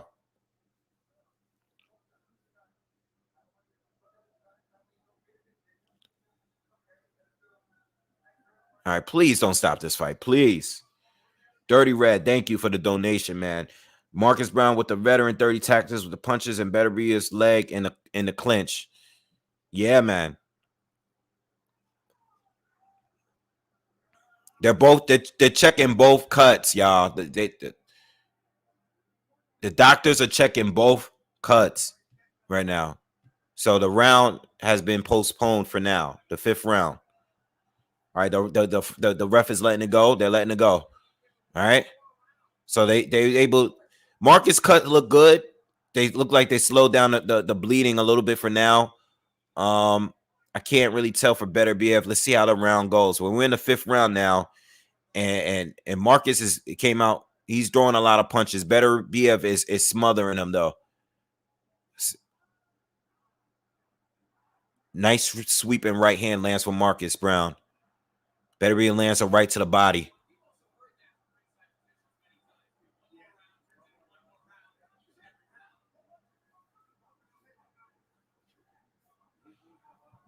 Smash that like button, man.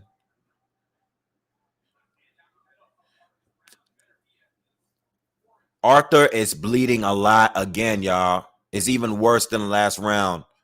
It looks like it's covering some of his right eye. It's all the way down his face. He's bleeding a lot worse than Marcus. But Marcus probably has a cut on the worst area. But Beterbiev is still in control right now so far in this 5th round.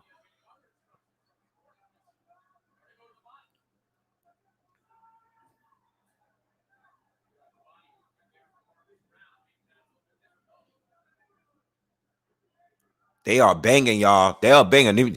They are fighting. They're fighting. Beterbiev is smothering him on the ropes. He got a couple clean shots in. But Marcus is still fighting, man. I don't like Marcus on the ropes for this long. But he's taking a shot so far. Just over a minute left. And Artur Beterbiev is doing a better work so far in this 5th round. All right. They're back in the center of the ring. Marcus is backing up again. I don't like that Marcus is just automatically backing up, man. Keep the fight in the center of the ring. He lands a straight left, though. Marcus ties up. He holds it. A lot of blood on Beterbiev's face. He's a mess. But he's still doing the work here. You got Marcus back on the ropes.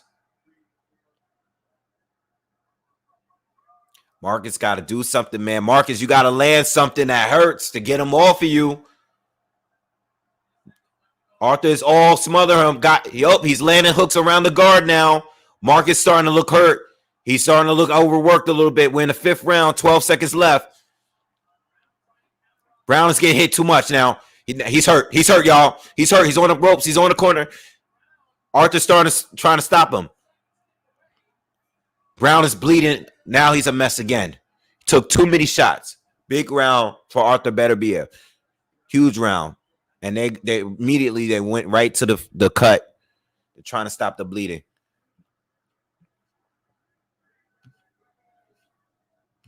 Marcus keeps putting himself against the ropes, man.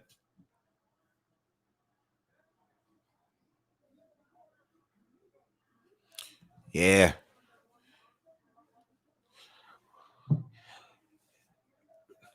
There's points where the both of them are in the center of the ring. And while Arthur fainting or throwing any jabs, Marcus will just back up. That hole in the center of Beterbiev's head is huge, man. It looks like another eye. It looks like a whole eye socket. I have it 3-2 for Beterbiev right now. I gave Marcus the first 2 rounds. I think the 3rd round was probably the most debatable round. And the last 2, especially the 5th round, was clear for Beterbiev. All right. So we're in the 6th round, and Arthur is still controlling Marcus again. Marcus is back against the ropes, and Beterbiev is in front of him, working that jab. Marcus is bleeding still from the side of his right eye. Arthur is bleeding from the center of his forehead. He's putting pressure. He lands a right hand and follows it up with a sweeping left hand. He has Browne back against the ropes.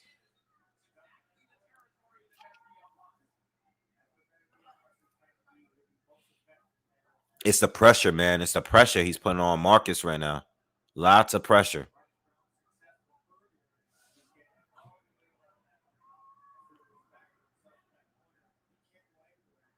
Oh, right hand. Big right hand lands for Artur Beterbiev.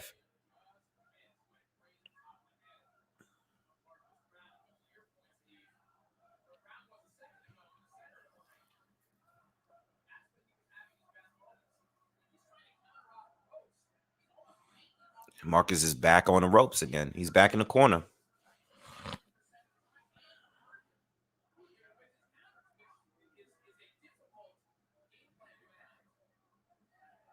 This fight is a bloody mess, y'all. This is like Marcus Browne Bottle Jack 2. The referee is all bloodied up. The fighters is all bloodied up. We are a little less than a minute left in the 6th round. Arthur's still in control. Lands a right hand around the guard. Lands a right to the body. He's throwing combinations. Backing up Marcus. Marcus is back on the move. He looks exhausted. He looks exhausted, man. He's back on the ropes. Good fight so far, though, man. A lot of action.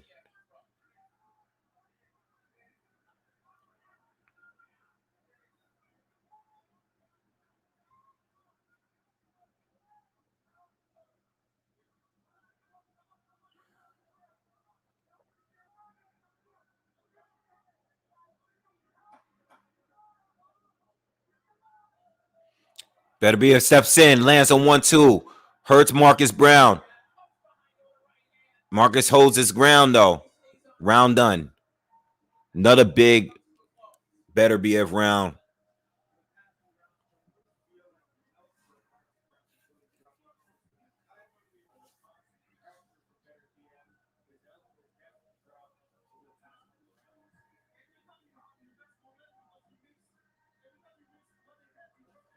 Yeah, Marcus got to get out of the corners and off those ropes, man. I have it 4-2. I gave Marcus the first 2 rounds. All right, and it's been all Beterbiev there for me. Some of you might have it 3-3. I have it 4-2.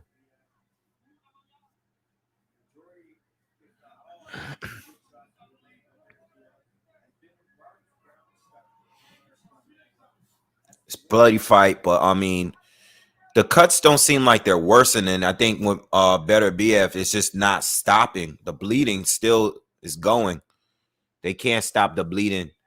Marcus is just, his cut is a bad spot, but it hasn't looked as bad since that round where he got cut. I think he's just getting outworked. You know, the punches is not as crisp as they were in the first 2 rounds. He looks a little bit exhausted. He's been taking a lot of shots, but he's been taking them. You know, I mean, we all know that he's been dropped and stuff, but he's been taking all the shots. He hasn't been badly hurt yet. Arthur's bleeding is not stopping at all. I mean, even coming out of his corner, it starts bleeding right away. That's a huge hole in his head. For him to even fight at this level with that cut is crazy. Marcus is starting to use his legs a little bit more. He's back in the corner now. Lands a left to the body. All right, he's starting to let go a little bit more.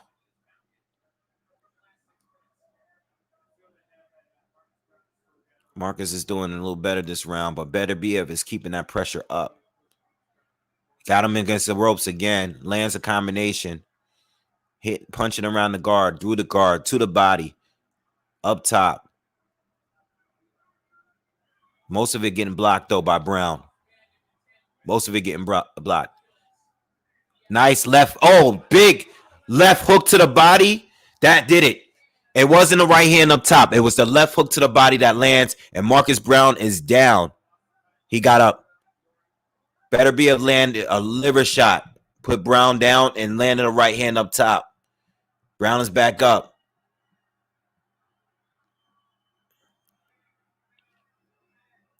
Marcus is on the ropes. We're in the 7th round, y'all. A minute left. And Artur is smothering him. He's not letting him breathe.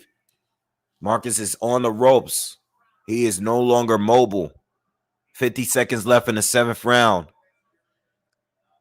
Artur is just teeing off on him. But he's picking his shots. He's not going crazy. He's not punching himself out. Oh, Marcus drew a low blow. Ref warned him. Artur is just teeing off on him, but he's just trying to get through the guard of Marcus Browne. Marcus tied up. 25 seconds left. Let's see if he's going to be able to survive.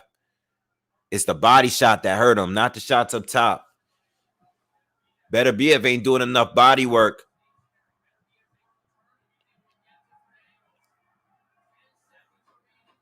Marcus is trying to survive. Marcus's eye is messed up, man. It's swollen, and he's bleeding again. And it looks like he's going to be able to survive the round. He survived. Big round for Artur Beterbiev. Browne needs a miracle, y'all. It's been domination. It hasn't been a close round since the 3rd round.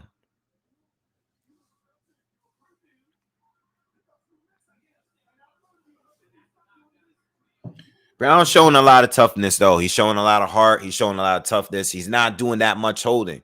You know, if you saw the Kalajic fight, if you saw that fight, you know that Browne did a lot of holding in that fight. Even in this fight, he's not nearly doing the same amount of holding. I have it 5-2 for for Beterbiev.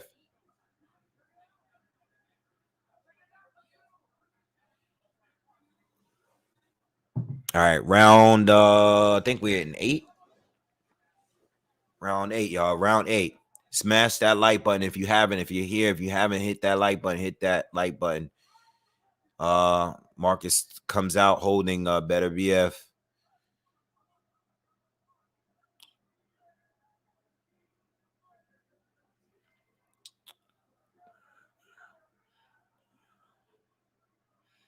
Beterbiev is back on the pressure.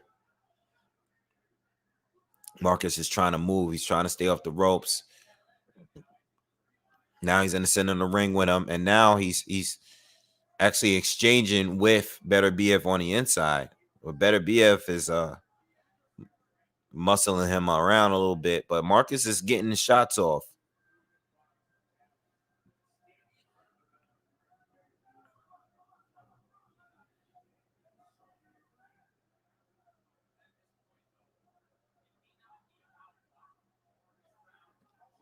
Marcus landed a right hand.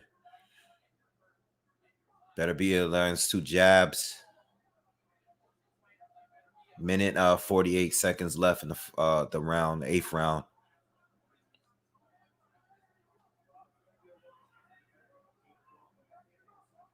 Right hand up top lands for Beterbiev.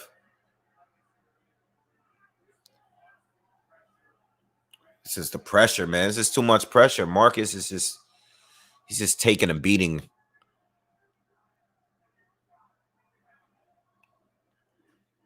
Threw a big right hook, but blocked by Beterbiev.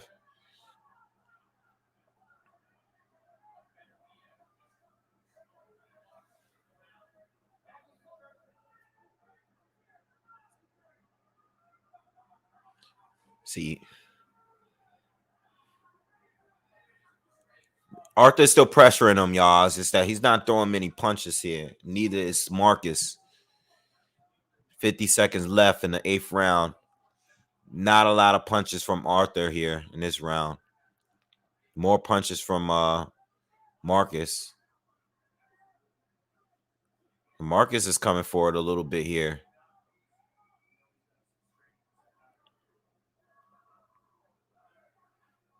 30 seconds left. Nice combination lands from Marcus. Backs Beterbiev up a little bit. I don't know if Arthur's taking a round off, but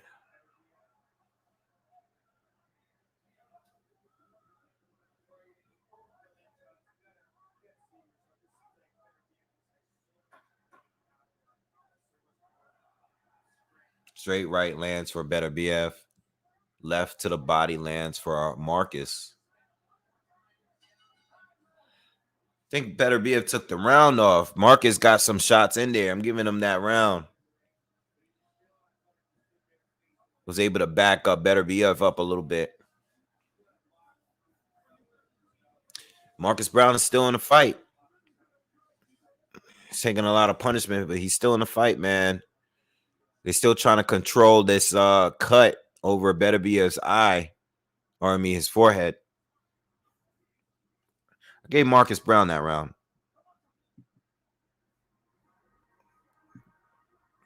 I have it 5-3 for Artur Beterbiev.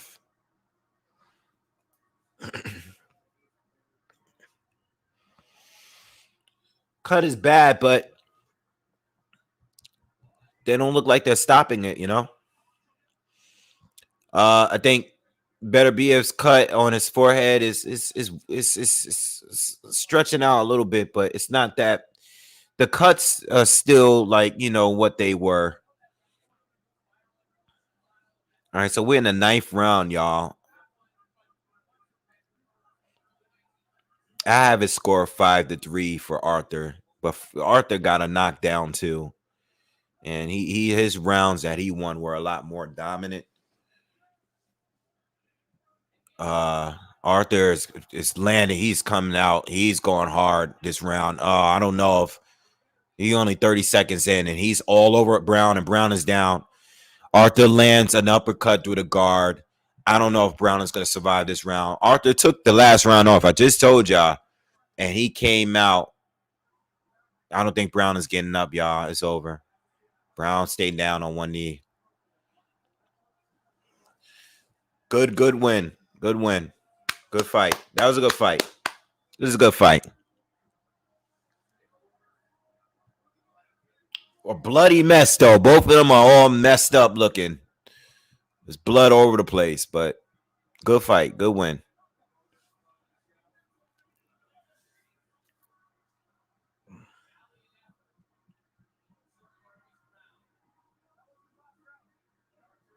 Yeah, Arthur came out. Yeah, he came out different that round. I think he really just took the last round off, and then he blitzed them this round, and Marcus couldn't. It was just too much.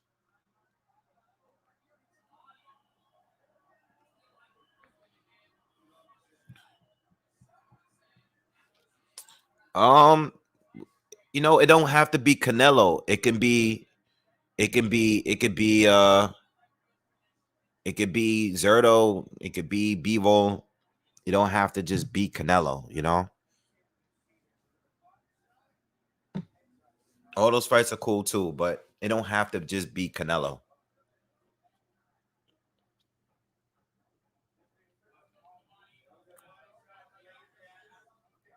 Yeah, Beterbiev went to work. He was going to his body. Is like right away. He just took him out.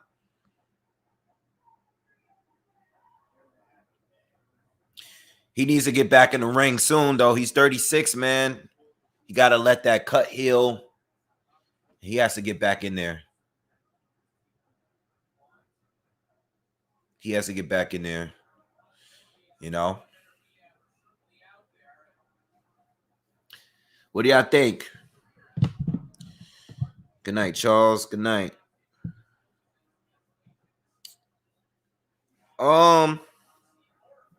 Between Beterbiev and Bivol, I'm expecting a much better effort from Bivol. I don't know if he's gonna be able to deal with the pressure, but I think he can slow down Beterbiev a lot better than everyone else has so far. I'm not sure, man.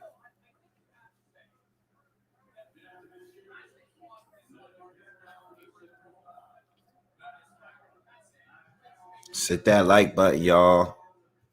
Shout out to everyone that's here.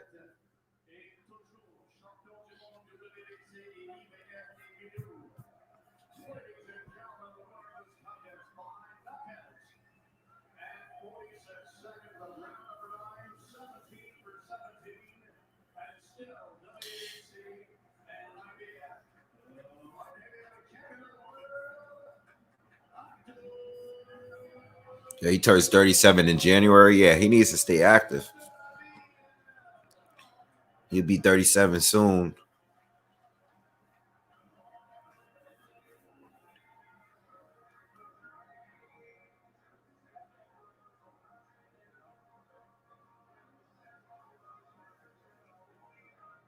Arthur shows respect to the corner.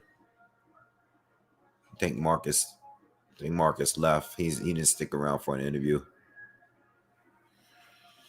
I don't know what you guys want to see. You know, I mean, I don't think that's a fight where you want to. You know, I mean, if Canelo were to fight him, it'll be a good. It'll be all coming off. That's not one of those fights where Beterbiev looked bad. You know what I'm saying? Like, look, yeah, I seen the bottle jack cut was still worse than that cut. The battle jack one was a lot. It was worse than one, but it was similar to that.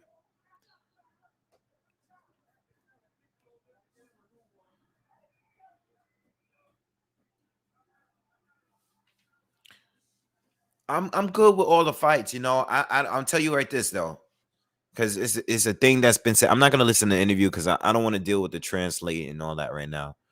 I'll get back to that. We'll get back to that later. That's not the performance that someone will say he looked weak. I want to jump in with them. That's not that. So if Canelo says I want Beterbiev next, it's not because there was a bunch of holes that was exploited in that fight. That's not one of those fights. Like his last fight against Adam Dynas earlier this year, it was a lot more easygoing than that fight. And that's what I mean about like these fighters that take off certain fights. He fought Adam Dynas after coming off of a layoff. So he went the rounds. He went further than he did in this fight against someone that wasn't as dangerous because he wanted to get the rounds in. And that might be the same for Bivol.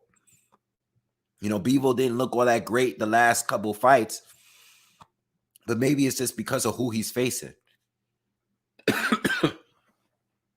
Excuse me. So with that being said, if Canelo were to take the fight, that'll be great, you know, because you'll be fighting a top fighter at 175. You know, yeah, he'll be 37 by that time, but I mean, he's coming off a great win, a great performance against someone that was much younger than him, you know. So I mean, if Canelo were to take it, it's dangerous, but it's dangerous for anyone. Zerto, Bivol, you know, Joe Smith Jr. I personally think he beats just about all of those guys. I think Zerto does better than Marcus Browne. I think Bivol does better than Marcus Browne. I think Joe Smith Jr. is dangerous because the power. He has a puncher's chance for sure. But I don't know how he would deal with the pressure. He doesn't have the boxing ability and a defense to keep Arthur off him. You know, I mean, Joe's a pressure fighter too, but Arthur's a better boxer. There's still a lot of fights that could be made. There's a lot of people up at 175, so I don't know. But if Canelo, let me tell you something. If Canelo were to take this fight next, if he were to take a fight like right now, that would be a much more dangerous fight than the other fights he got available, or or not available, that he recently had at 168 by far. Levels above the Plant, the Saunders, the Callum Smith's fights. Levels beyond that. Thank you. Yeah, smash that like button for sure.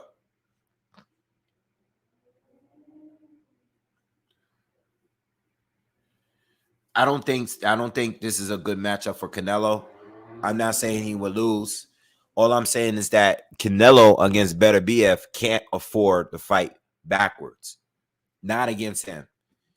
But Canelo won't be going backwards.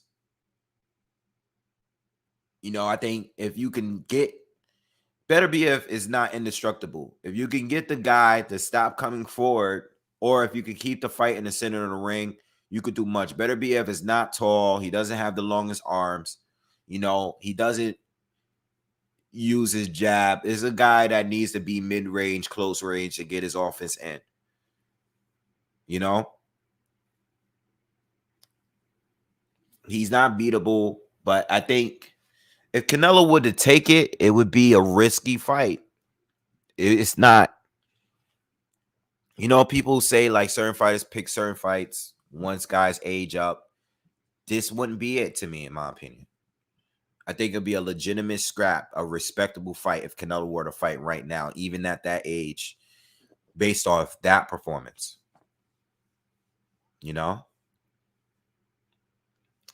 I don't think Anthony Yard would beat Beterbiev. I don't think Yard would do much better than that right there.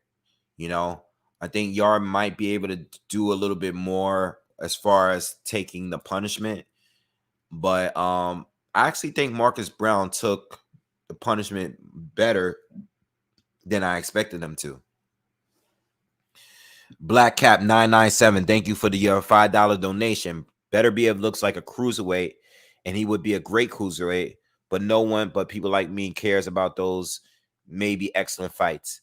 I don't think Beterbiev looks like a cruiserweight. I think he has a very muscular figure. I think he's physically strong for sure. But as far as size itself, I don't think he's a cruiserweight size. Okay. Just me, but I think he's very physically strong. You know what I'm saying? I was talking about his workouts earlier.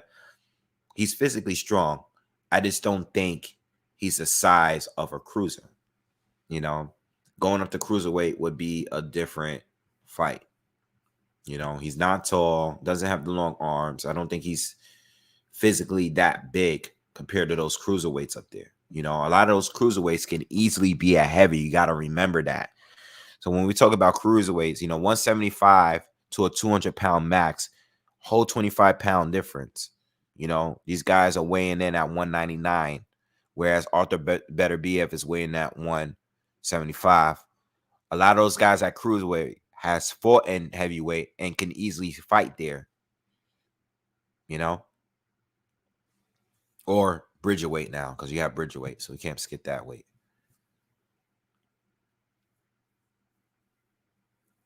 All right. I know Marcus Browne. Marcus Browne is not the strongest fighter there. He's not.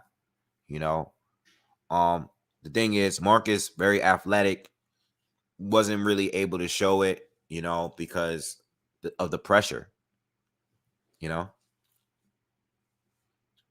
Arthur is really not that big. He's just strong, Yeah. Anyway, great fight. The cards weren't that good. But the fight was good. The fight was definitely worth the wait at the end. Bloody mess. But Marcus was a good showing for him,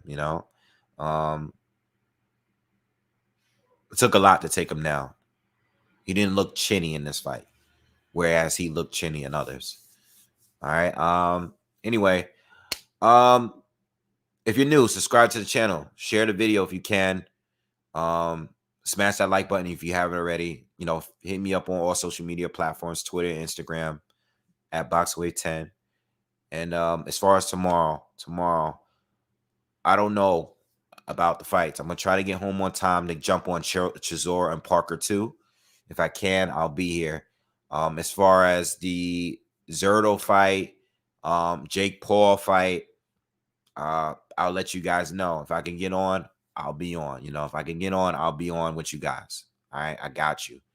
All right, shout out to the new sub Art. Thank you for subscribing. Enjoy the channel. But yeah, I'm gonna get out of here, man. I gotta get some rest, man. I gotta be up early. Have had a great night with you guys. All right. Salute to everyone. Peace.